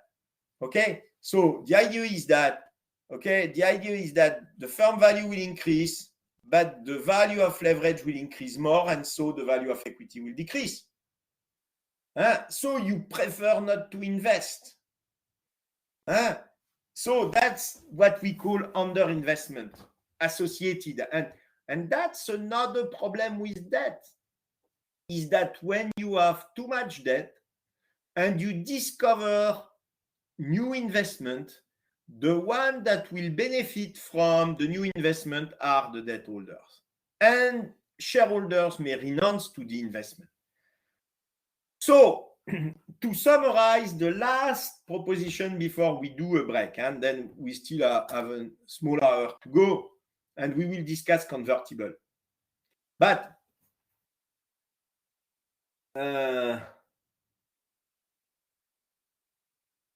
or maybe I will start with the Modigliani case study first, because you may need it to think a little bit about. We will see. But okay, so what are priority rules doing? Priority rules, what are they doing? You know, one way to limit this problem would be to be able to avoid the increase. Okay, one way to avoid the problem. Okay. The problem is here. You leave money in the company. Okay, I do investment. I renounce to dividend. I do investment, create value, but the value of the debt is increasing. A way to limit this problem would be to issue new debt. If you were able to issue new debt and dilute the existing debt, that is to say, if you were able to change the capital structure, you issue new debt so that you dilute a little bit the debt and that the debt benefit from the investment. Okay? You will have no problem. Yeah, you have a question? Juan? No, I'm not sure you have a problem. You raise? No. I'm not sure. Okay. So the idea is that if you increase, if you were able to issue new debt, you could dilute the existing debt, and then you could do the investment. Okay, so that there are many mechanisms here. But the way we can say that is that priority rules are good because they protect debt holders, but at the same time, they may exacerbate, they may increase other problems like bondholder shareholder conflict that are associated to underinvestment. Okay? Because underinvestment is about I don't want to invest because good for debt holders, especially if I cannot issue some debt and dilute the debt so that I share the value in a way that is good for equity holders. So that's a little bit all the thoughts for the moment that we may have on those issues. Okay, so maybe I would like to. Yeah, we discussed the case Modigliani already. I gave you the other day the details. So maybe we can go in half an hour and then I can wrap up convertible in half an hour. Okay, so we do. I just take a small break, not too long. Let's take like 10 minutes break. So there are always many things to say in this class. Okay, so we go for 10 minutes.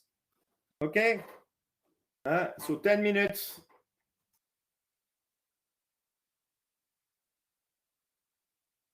10 minutes break.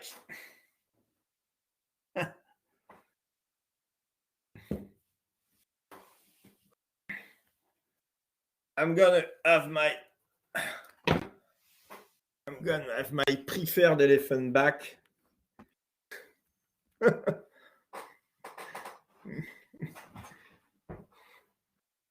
So he will keep you.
Oh, I have a long question in the chat. I have to look at that.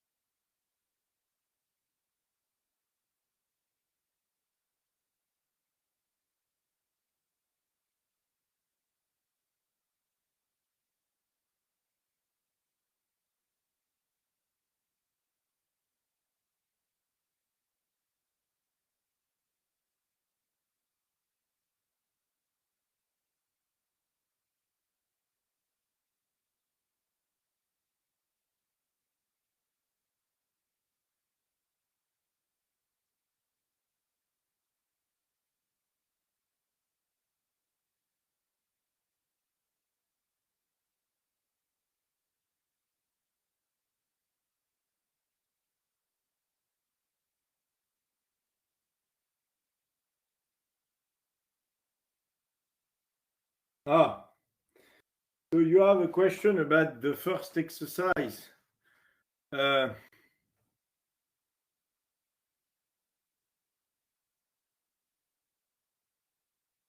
Okay.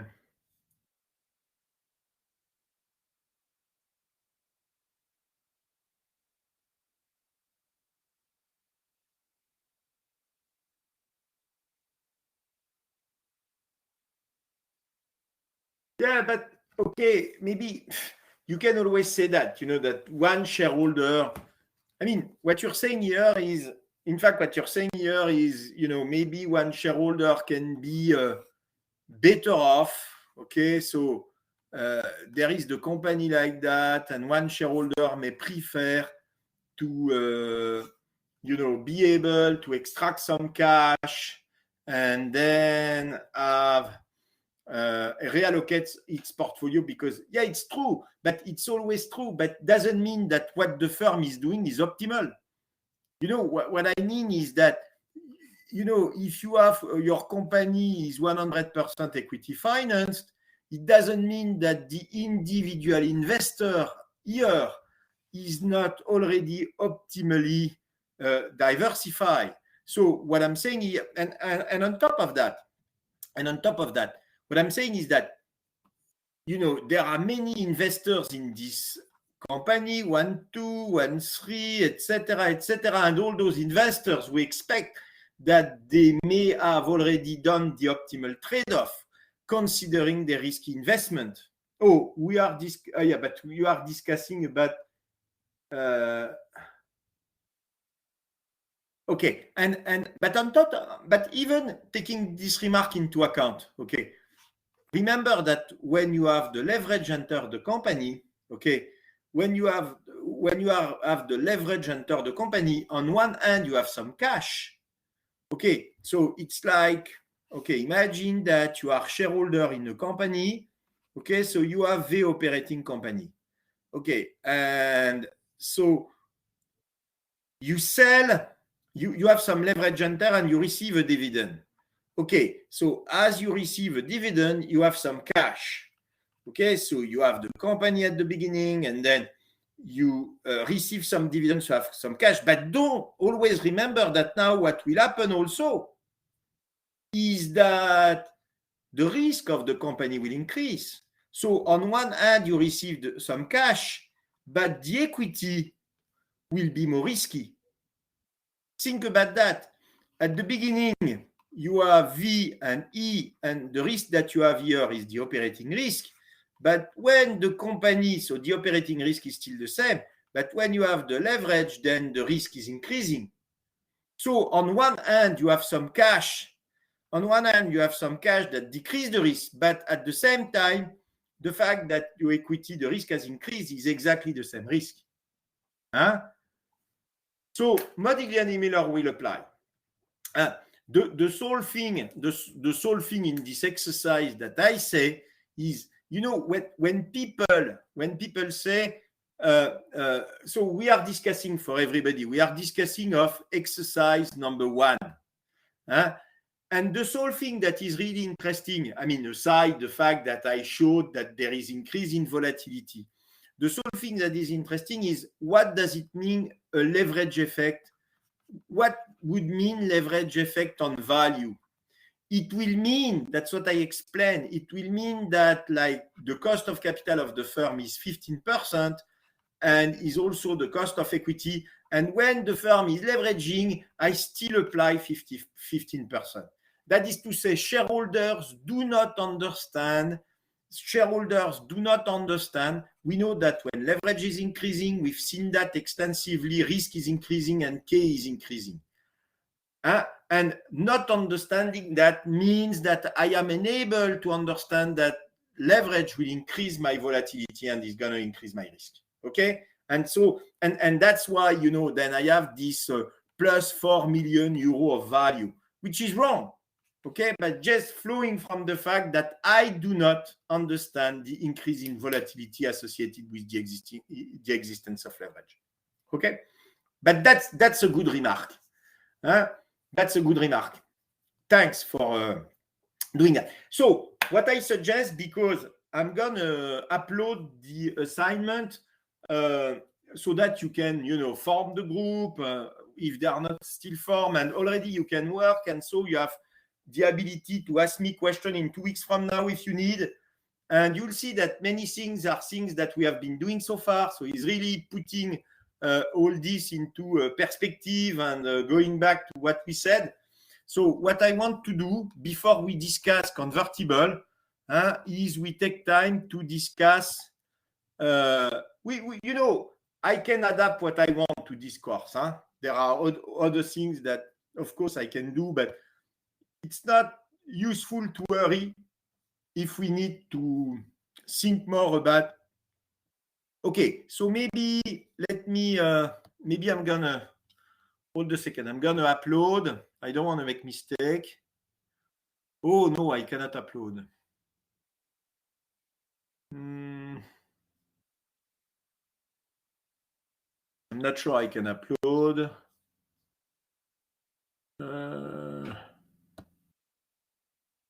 No, I'm not gonna play now. No, that's not a big deal. I will upload when I leave. Okay. I will upload when I leave or tonight. You won't read that just afterwards. So, but it's really not that long. And again, it's more about the discussion. So, Modigliani case study. I think is a real nice case study to think about, the use of Modigliani, Miller reasoning, and basically the basics and important relation in corporate finance. So, as we said, I have a firm financed by long-term debt. Okay, long-term debt, short-term debt, and the whole case is about I have an investment, and this investment may or not add up value. Okay, and so this would be the value of my investment. And here I have some free cash flow with no growth, and I have additional free cash flow with no growth. Okay, so that's the story. And this is financed by a share issue. So I have to increase equity. Okay, and the whole case is about, shall I do that or not? Okay, is that good or not for value creation? So the first question is about, just to have the flavor of the case study, is about, having a feeling on the case study. And one thing on this case study is to say, well, what's the importance of the share issue? Well, the first thing that you can note down is that, there's already a lot of leverage, interest coverage, level of interest over EBITDA is high. At the same time, the firm is not a growth firm, so we will see later that in a mature firm with high and regular free cash flow, leverage can be good for agency reason. But I don't want to spend too much time on that. There's not much that we can say on financial policy because we don't know enough. At the same time, of course, the main drawback of a share issue, and please I don't know how much familiar you are with this computation, but the best way to measure dilution, I will upload this afterward. The main way to measure dilution, no, I'm not going to touch here because I don't want to lose time losing and having to reload. It's working for the moment. So the best way to measure dilution ratio is the amount of the share issue divided by the capitalization before plus the amount of the share issue. So this is the market cap after the share issue. Okay. And so it would be 3061. So you have 1.5 billion, and here is 3.4 and 1.5. Okay. So this would be the dilution. And how do you apply a dilution like that? So you take the percentage of control of the family after the issue is the percentage is the one before. So this is the 65 is the multiply by 1 minus D. Okay. And then you have the dilution, the percentage of control. Okay, so the idea is that in order for the family to maintain its control, just remember that if I look here I have a family that has 65% of the equity. If you want still to have 65, you have to buy 65% of the share issue. Otherwise, you are diluted. Okay, and the dilution you compute here is the dilution that shareholders will buy zero. Okay, so if you buy zero of the share issue, this is how much you will have as stock ownership in the company. Okay, that's really not the case study. So the case study, as we said, is about the assessment of the policy. Is that good? Is that bad? In order to assess the policy, one thing that we could be inclined to do, or at least analysts on the market may do that. The first thing I say in the question, the first question I say is compute the market return of the equity holders. So I'm not talking of return on equity. Okay, return on equity in the case is going to be 30%. It's 600 divided by 2 billion of equity, 30%. So I'm not talking of return on equity. I'm talking of the expected return. And the expected return is also the cost of equity. So in order to get that, I can write down that. So your case study is extremely simple. Here I have that the market cap. Okay. So So if I go here to the computation, okay, how do I compute that? Well, not very complicated. Okay, you have earning per share of 60 equal to dividend per share. And you can write down that the stock price is the dividend per share discounted at KE up to infinity. And this is the earning per share. So there is no growth. So everything is paid out. We say there is no growth. Okay, so J equals 0. Okay, so the stock price is the earning per share divided by KE. So here, this is what we have. Okay, so 60. Okay, so 60 is the dividend per share, and this is the stock price, and this is the cost of equity, but being also the expected return. Okay, so we know that the expected return here is 17.65%.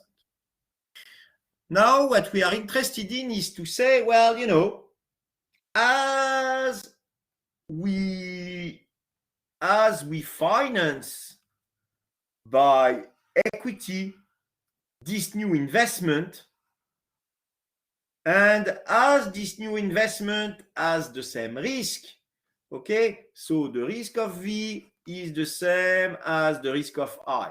So I have the same risk. It's the same business. It's just an extension of capacity. So I have the same underlying risk. So, what I could say is I'm interested in, okay, what's the internal rate of return here? And so the internal rate of return, so again, make sure you see the computation. Okay, so I have 1.5 billion in investment and provide 240 of cash flows up to infinity.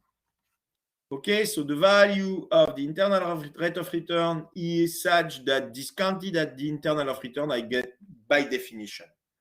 Okay, so this is worth 240 divided by internal rate of return. Therefore, internal rate of return is 240 divided by 1,500.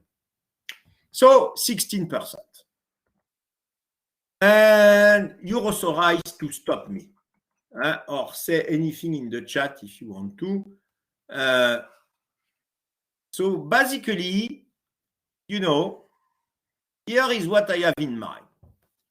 I tend to make a reasoning along the line that, well, I have investment providing 16% return. I am going to the capital market and to the shareholders to finance this investment. And this investment has a lower return than what I give to my shareholders today. Meaning, let's see that. Meaning that, if I was doing another company, financing by equity here, I will receive 16%. That is to say, I build a new company, finance this company by equity, I receive 16%, which means that it's not two companies, it's the same company. So those shares here, the small n and the capital N shares, they will go together. It will be only one share. Okay, it will be only one stock being traded. So it means that the return will decrease. So what I will have here, is, and this is what I write down here, what I write is that the project will decrease the return for the shareholders. Okay, if I have less return than what the return of shareholders is, then it means that doing that will lower the return. Question, do we invest in the project? Well, it may be difficult. If you think that you go on the capital market, explain to shareholders that you need money, and you invest in the same industry, there is the same growth potential, there is the same risk, and at the end of the day, you will decrease the return for shareholders. It may be difficult. So do you invest? I would say that, seems, regarding this metric, seems not interesting. And seems. Along this line of return, it does not seem that it's so interesting to do this investment. Okay, question 3. Question 3 of the case study is about earning per share. So if, again, I just open up something like that, so that the earning per share in this company, so this is the time, earning per share is 60. And earning per share equals the dividend per share. So in this company, you have a stable earning per share fully distributed as a dividend, which is a little bit exaggerated, but anyhow. And generally, we could imagine, that is to say, we could imagine an investment that we finance with raising equity. And when you raise equity, the number of shares is increasing, so the earning per share is decreasing. Okay, so generally, if you do an investment, the profile, if you do an investment, the profile of your net earnings may be like that. You may lose money and then you will earn money. Okay, so these are the earnings. Okay, and then if you divide by the number of shares, okay, what you may have, I'm not going to be so on your investment, you may lose. So meaning that you may have some reduction of earnings here. You don't need them to be negative. They can be positive. But certainly, what you could have is something like that.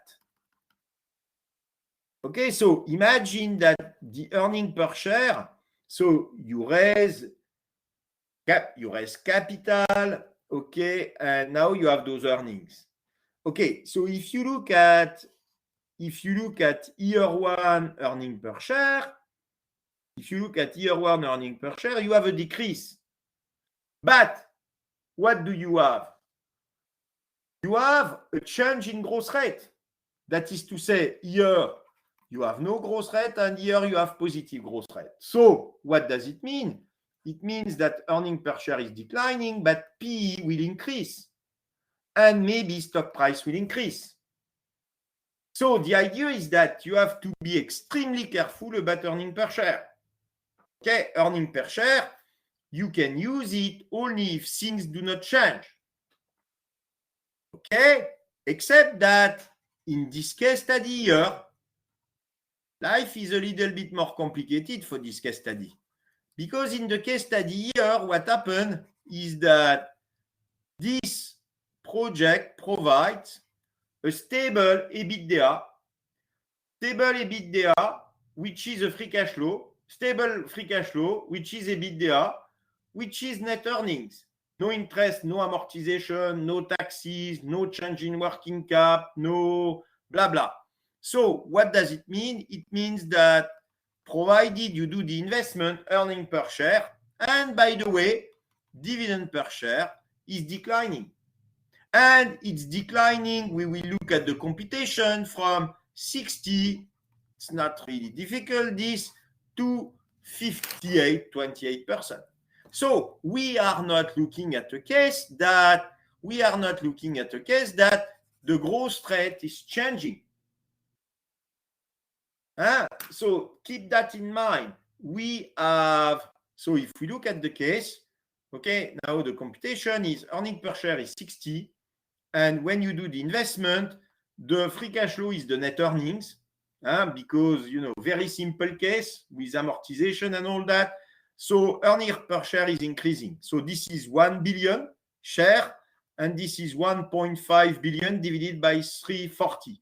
So this is the number of all shares, and this is the number of new shares.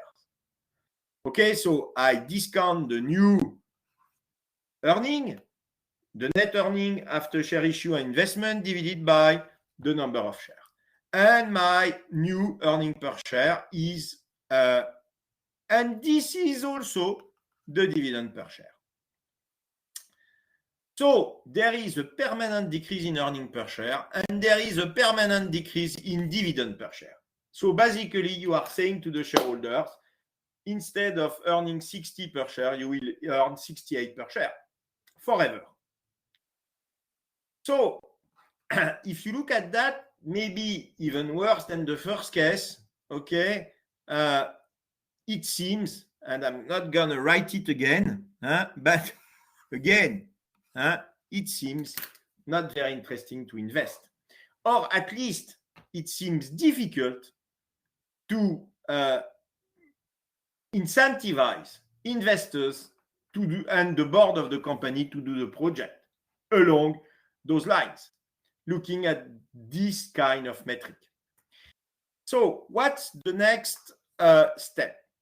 The next step, as we said, is to look at value. And I'm not going to redo it because I did it last time, but still I'm going to write it here.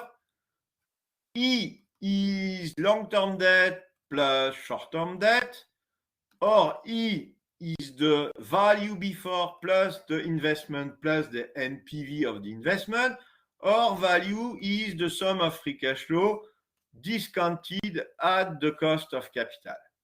And what I said is that the cost of capital after is going to be the cost of capital before, because to the best of the knowledge, when I do that, I change the capital structure, but because the risk is the same, there is no reason why the cost of capital would change. Okay, so the best guess I can have on this case study is the cost of capital will remain constant. So this is exactly what I do here. And so what I do here, you see I have one I cannot work. So the goal here is to compute V, to compute E. The problem is I cannot compute E because I don't know the stock price. So I could use 2 or I can use 3. I'm going to use 3, and next question I will use 2. Okay? So let's see what happens. So what do I do? Then what I do is, remember what I said is I'm going to say that K prime is equal to K. I'm just preparing. And then the story is about computing K. And in order to compute K, either you can do the WACC, either you can compute K so that V is equal to the sum of free cash flow discounted at K. So the firm value is the free cash flow discounted at K. And I'm going to use this. I'm going to use the asset side definition of the cost of capital. And we showed that WACC and K, cost of capital on the asset side, is the same.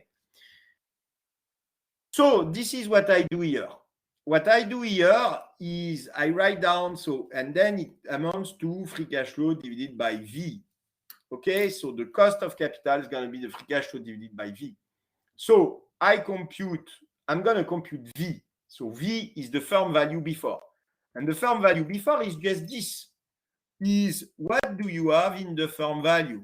What you have in the firm value is the equity plus the market value of the long-term debt plus the market value of the short-term debt. And you'll see that we will have to make a hypothesis. So the value is the market value. So it's not the book value. So you take the market cap, number of shares multiplied by the stock price. Long-term debt. Long-term debt, I have on my book. So let's open so that I don't have too much in here. So what about the long-term debt? Long-term debt, I am being said that I have 12%. I have a nominal rate of 12%. I have face value of 2 billion, and I have a reimbursement value of, so my reimbursement value is 2 billion 2. Okay, 2,200 million euro. Okay, so the face value is different than the reimbursement value. It's possible. Generally, it's because there is some reimbursement premium that when you issue the bond, okay, you may adjust the reimbursement value to cope with the demand of the market. And what I'm said also is that the yield on 5-year bonds, the yield on 5-year bond is 7.5%, if I remember correctly.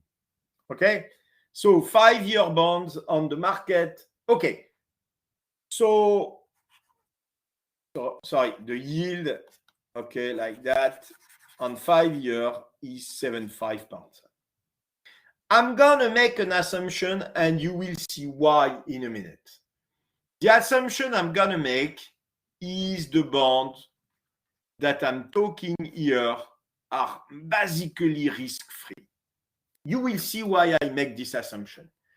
So I'm going to say, let's assume, basically what I say is this long-term debt here is risk-free.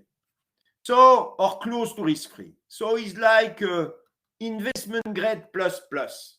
Okay, so it's investment grade debt, and it's a very good signature, very good company, and you know the level of risk of the debt is really extremely small, so we can consider that the company is borrowing at risk-free rate. And I'm going to say that the risk-free rate is 7.5.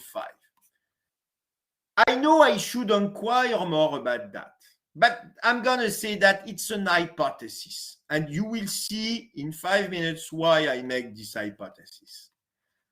Otherwise, I would need more to finish the case. So I'm going to make the hypothesis that, so what's the value of the debt? Well, the value of the debt is just the sum t equal 1 to 5, 12% multiplied by 2 divided by 1 plus 0.75% plus 220 divided by 7.5 discounted at 5. So I just bond pricing. Okay, so these are my coupon, this is the reimbursement value, and I use that as a yield, and I make the assumption that the debt is risk-free. Right? So that's what and that's the value I get. Okay, so the value I get is 2.5 billion. So if you do the computation of that, you will see that the exact computation will be that. Dollars, euro, I don't know whether I am in euro or dollars. So, okay, so it won't work. Okay, so long-term debt is the market value of the debt with the assumption that 7 point is the yield to maturity for the debt, and I'm going to adapt that it's the risk-free rate, or very close to the risk-free rate. Short-term debt. Short-term debt. A short-term debt is a debt that has been issued since less than 1 year. So it means that you have been issuing the debt since less than 1 year, and you reimburse in less than 1 year. So the assumption that we will make is that the face value, the reimbursement value is equal to the market value. Okay, why is it that the value of the long-term debt is different? Okay, why is it that the value is different than this? Is because you have 12%, compensate, you have an interest payment of 12%, and the yield is 7.5. Okay, because maybe the default risk has decreased, or because the interest rate went down. Okay, so what we will say here is that this is not the case of the short-term debt. Okay, so we will consider that we can take the book value. We don't take, of course, if I take some short-term debt 6 months ago and now my company is bankrupt, maybe the short-term debt value is very small. But we are not saying that, so we will consider that, taking the book value is okay. So now we have the market value of the firm. Given the fact that, so now see how it goes. So we have the market value of the firm. As we have the market value of the firm, we are able to compute the cost of capital. So free cash flow is a perpetuity. So meaning that the cost of capital is going to be, so this is also the EBITDA. Because in this case, the free cash flow is equal to the EBITDA. So it means the cost of capital will be 15.6%. And now I go back. Given the fact that I know the cost of capital, I can also compute the value after as the free cash flow after divided by K after. But K after is equal to K before because the risk of the firm is unchanged. What has changed is the level of leverage, but Modigliani Miller apply. Cost of capital independent of D over E, given there is no taxes. So I can use K as cost of capital, K equal K prime. And so the market value is going to be 7.941 million euro. So now I have the market. So I have now computed and, provided the correct analysis of the market value. What about the market value of equity? And this is where the hypothesis is important. Market value of equity will be long-term debt, okay, minus short-term debt. Oh, why do I put a prime here? I put a prime here, why?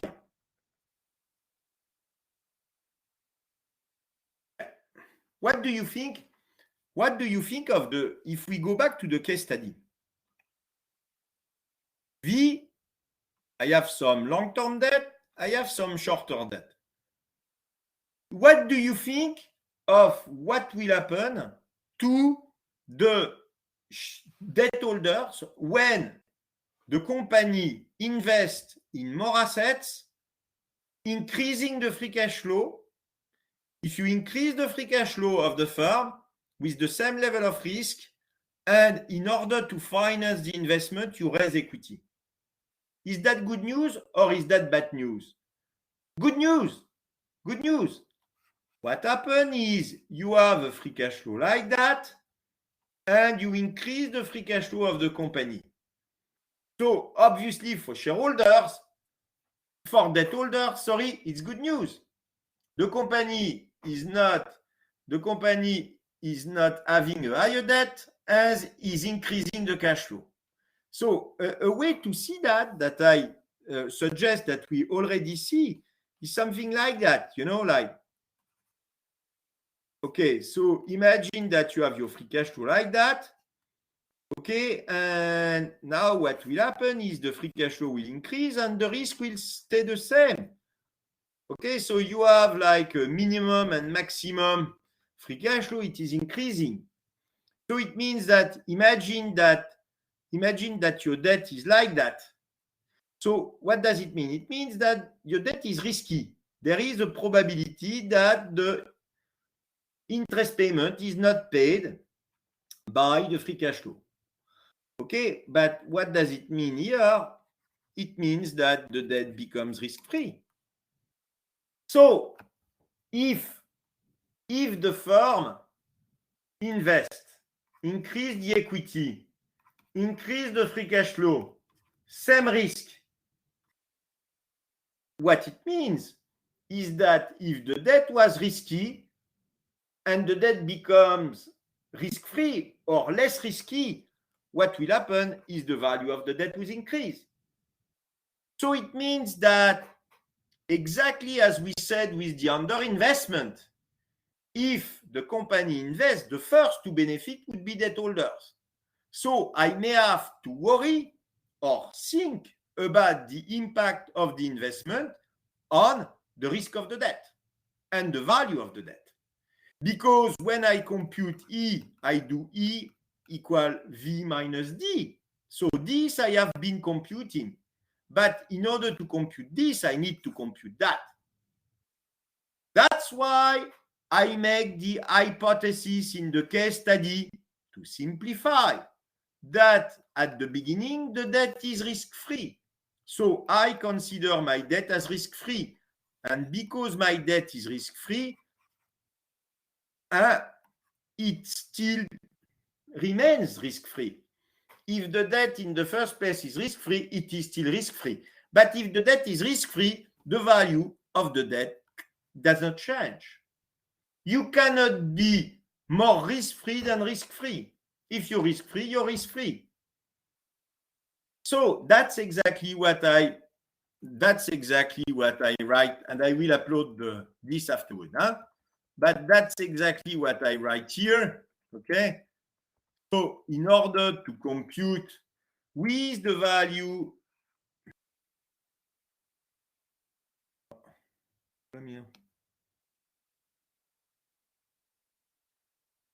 okay. So with the value of the debt assumed, so I make the assumption that this debt is constant. What I have is that. So what I just do is subtract the 2 billion 5 minus 500 million, okay, from this. And this is the value of equity. And then in order to look at the stock price, okay, I divide by N, the 10 billion shares plus the N, okay, which is the number of new shares. So my stock price, and that's is increasing. Okay, so remember the stock price is 350. If I do that and I do a value analysis which is correct, then the stock price is increasing. Meaning that, despite, what I had in mind in question 2 and 3, I will go back to that. Okay, this, to the best of the knowledge, the analysis of the value creation is such that this project will create value. So I've been looking at cash flow, I've been looking at risk, I've been assessing correctly my cash flows. I thought about, the impact of that on the value of debt. So I really thought about everything. okay, and to the best. So it's not a huge increase in value. I could have had 380, okay, but the just interesting thing is 2 point that it is increasing. Next step, the next step is, if I go back on the next question is to say, if you look at that, we have been using 3, okay, and then we look for E and the stock price using 1, okay, and what we want to do now is say, well, we could have computed using 2 the firm value, and that's exactly what I do here. Okay, so what I do here is just say that the project has the same risk as the firm. Therefore, with no taxation, the cost of capital of the firm can be used. Okay, and of course, we know that, so the KE is equal to K and is equal to 15.6%, the one we have been computing before, independently of the capital structure of the investment. Okay, you have to take into account the cost of capital that will take into account the risk of the project.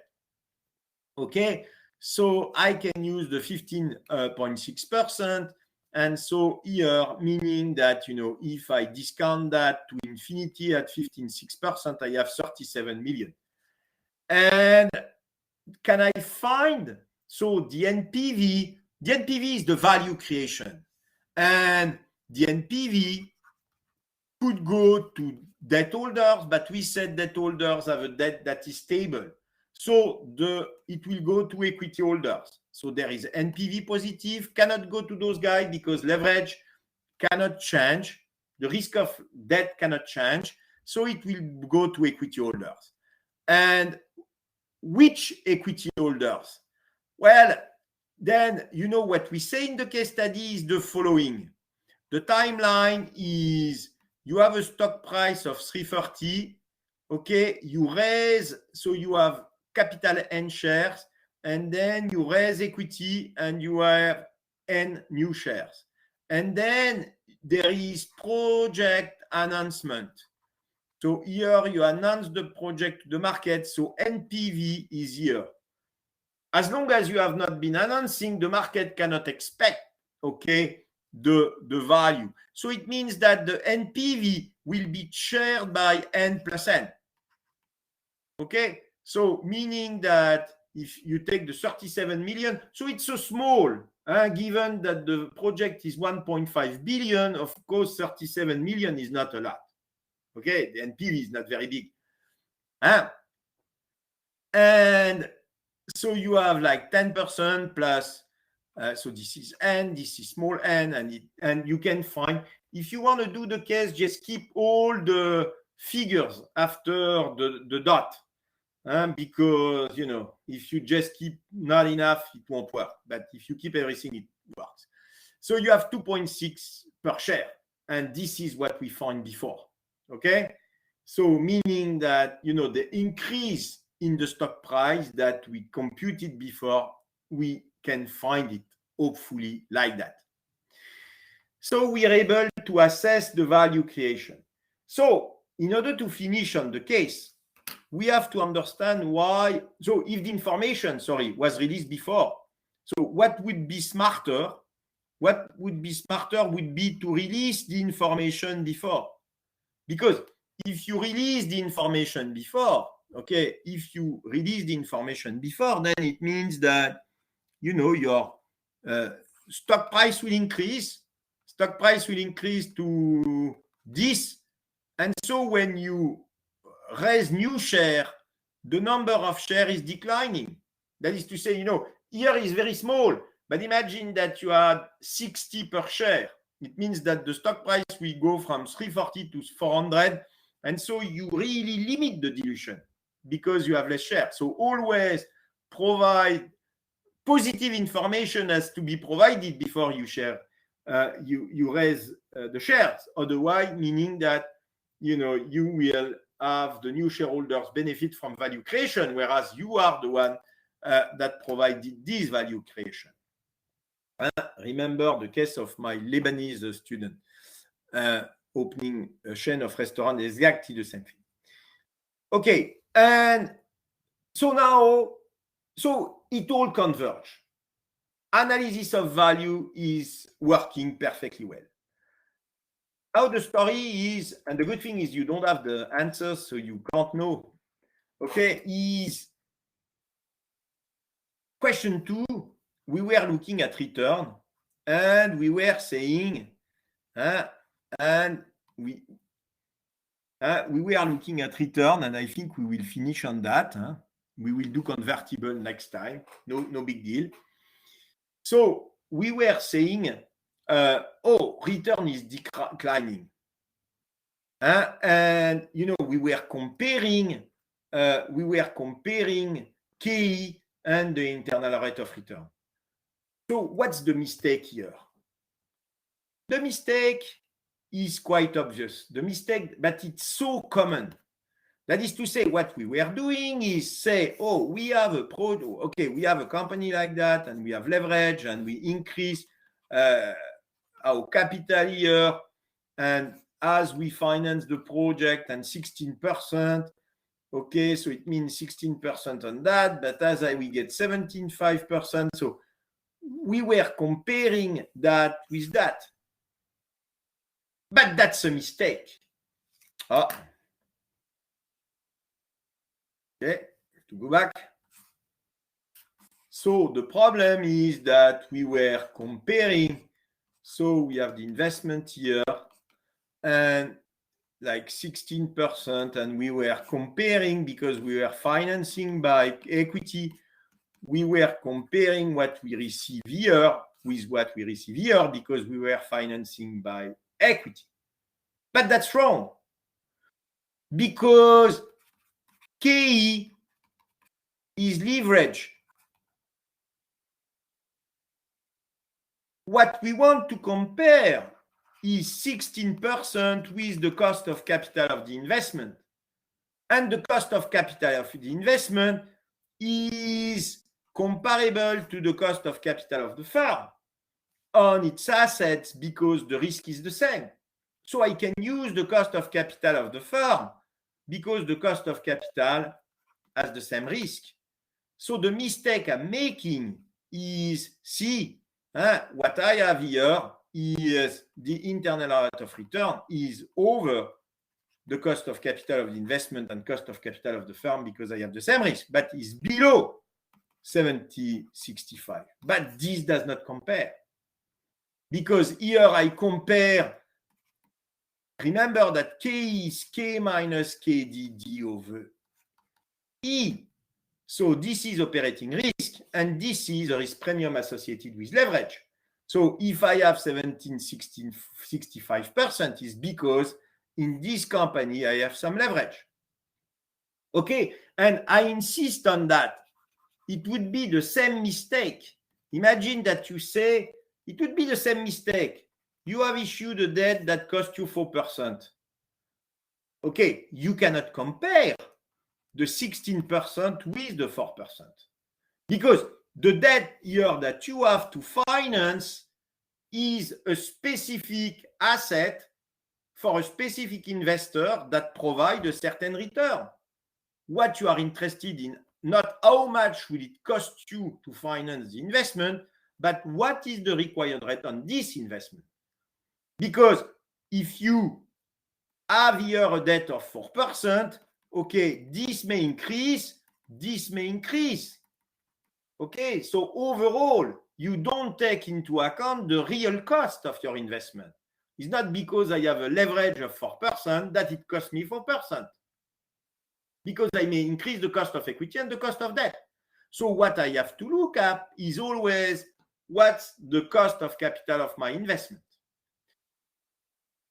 Okay, so see how we make mistakes easily in finance and why we have to always be very cautious. It's not because shareholders are requiring 17% that it means that you use 17% to assess the value or the cost of capital of your investment. Okay, now What the other remark that may be a little bit more tricky is people may say, yes, but your expected return will decline. That is to say, people will say, oh, okay, we understand your remark.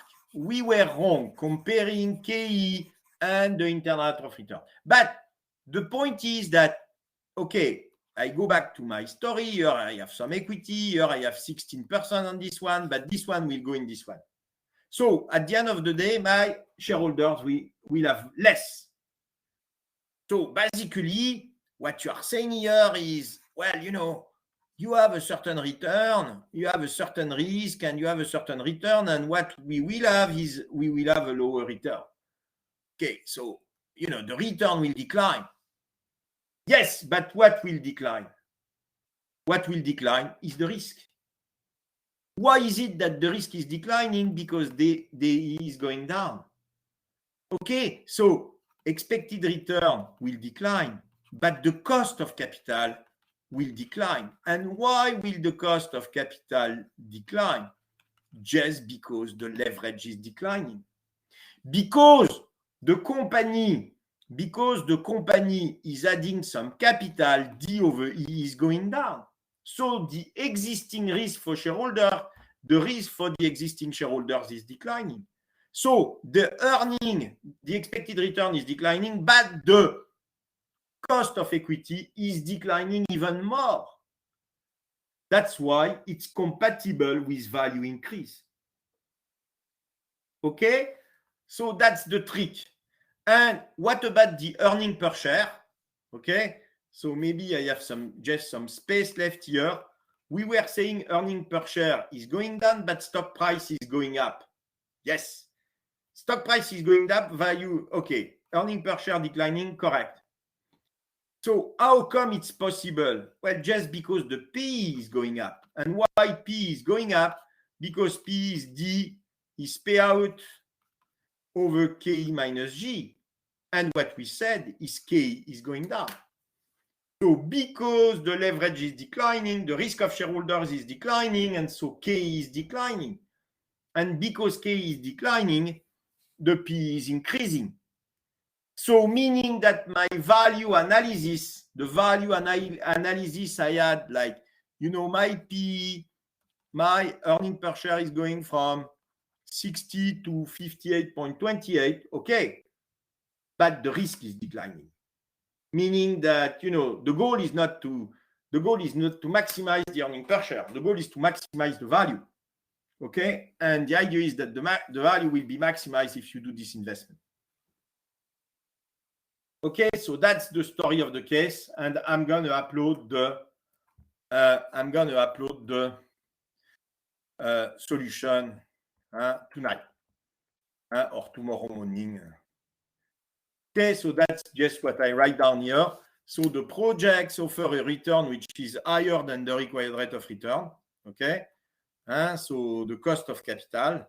So this, I'm just saying that, the internal rate of return is superior to the cost of capital of the investment 65, and the P is changing. So yes, the earning per share is declining, but the stock price is declining because P, is up. Okay, so you have to be careful with all that. Okay, so the assignment I give you is really about, there's a first case study, which is about like Case Pharma, a little bit of Modigliani, a little bit of taxation that we have still not been doing. I know you know about WACC and tax sheet, etc., but I want to just, I have to tell you a couple of hints when you do that, because there are a couple of things to have in mind, and that I will do it next time. So I suggest that I'm going to send you I'm going to upload the assignment. I'm going to upload the Modigliani case study. We still have 2 courses, so time is flying, but I have the feeling that I should not go really more quick, given the fact that I don't see you. I think that it's the normal pace to go. And I will prepare. So we still have to discuss convertible. It will take 1 hour. So I will have like 4 or 5 hours left. So I will do some financial policy, discuss some taxation quickly, and discuss agency issues and a couple of things that I want to tell you. But I'm going to wrap up something that will be, you'll see, interesting, and you will learn from that new things aside. So I know you have things that you've been doing so far, but I know it's important also to revisit and see how, being really strong on the basics is very important in corporate finance. That's key. You have to understand accounting. You have to understand how to compute free cash flow. You have to understand business well, and the risk of the business, maybe how to handle the risk, and then you have to understand value. And all this behind, and the way we assess value is something that's not always enough understood, okay, and leads to mistakes. So that's what we try to do. Okay, so it's 10 for you, so already late for a Monday evening. So thank you. But that's the way. So please begin the assignment. I just have to fix a date. I'm going to think about a date. And, if you need extra time, well, just tell the administration. I don't care. I mean, I don't want to have them in July. Okay? That's all. Would like to have them max beginning of June. So I know you may have work, and I don't know your agenda. I know it's the end of the program, but I want you to take the time to allocate the correct time to learn. That's not about the grade, that's about learning. Because afterwards it's over. You won't learn afterwards. Those kind of things. Okay? I thank you. Thank you. And have a good night. Have a beer.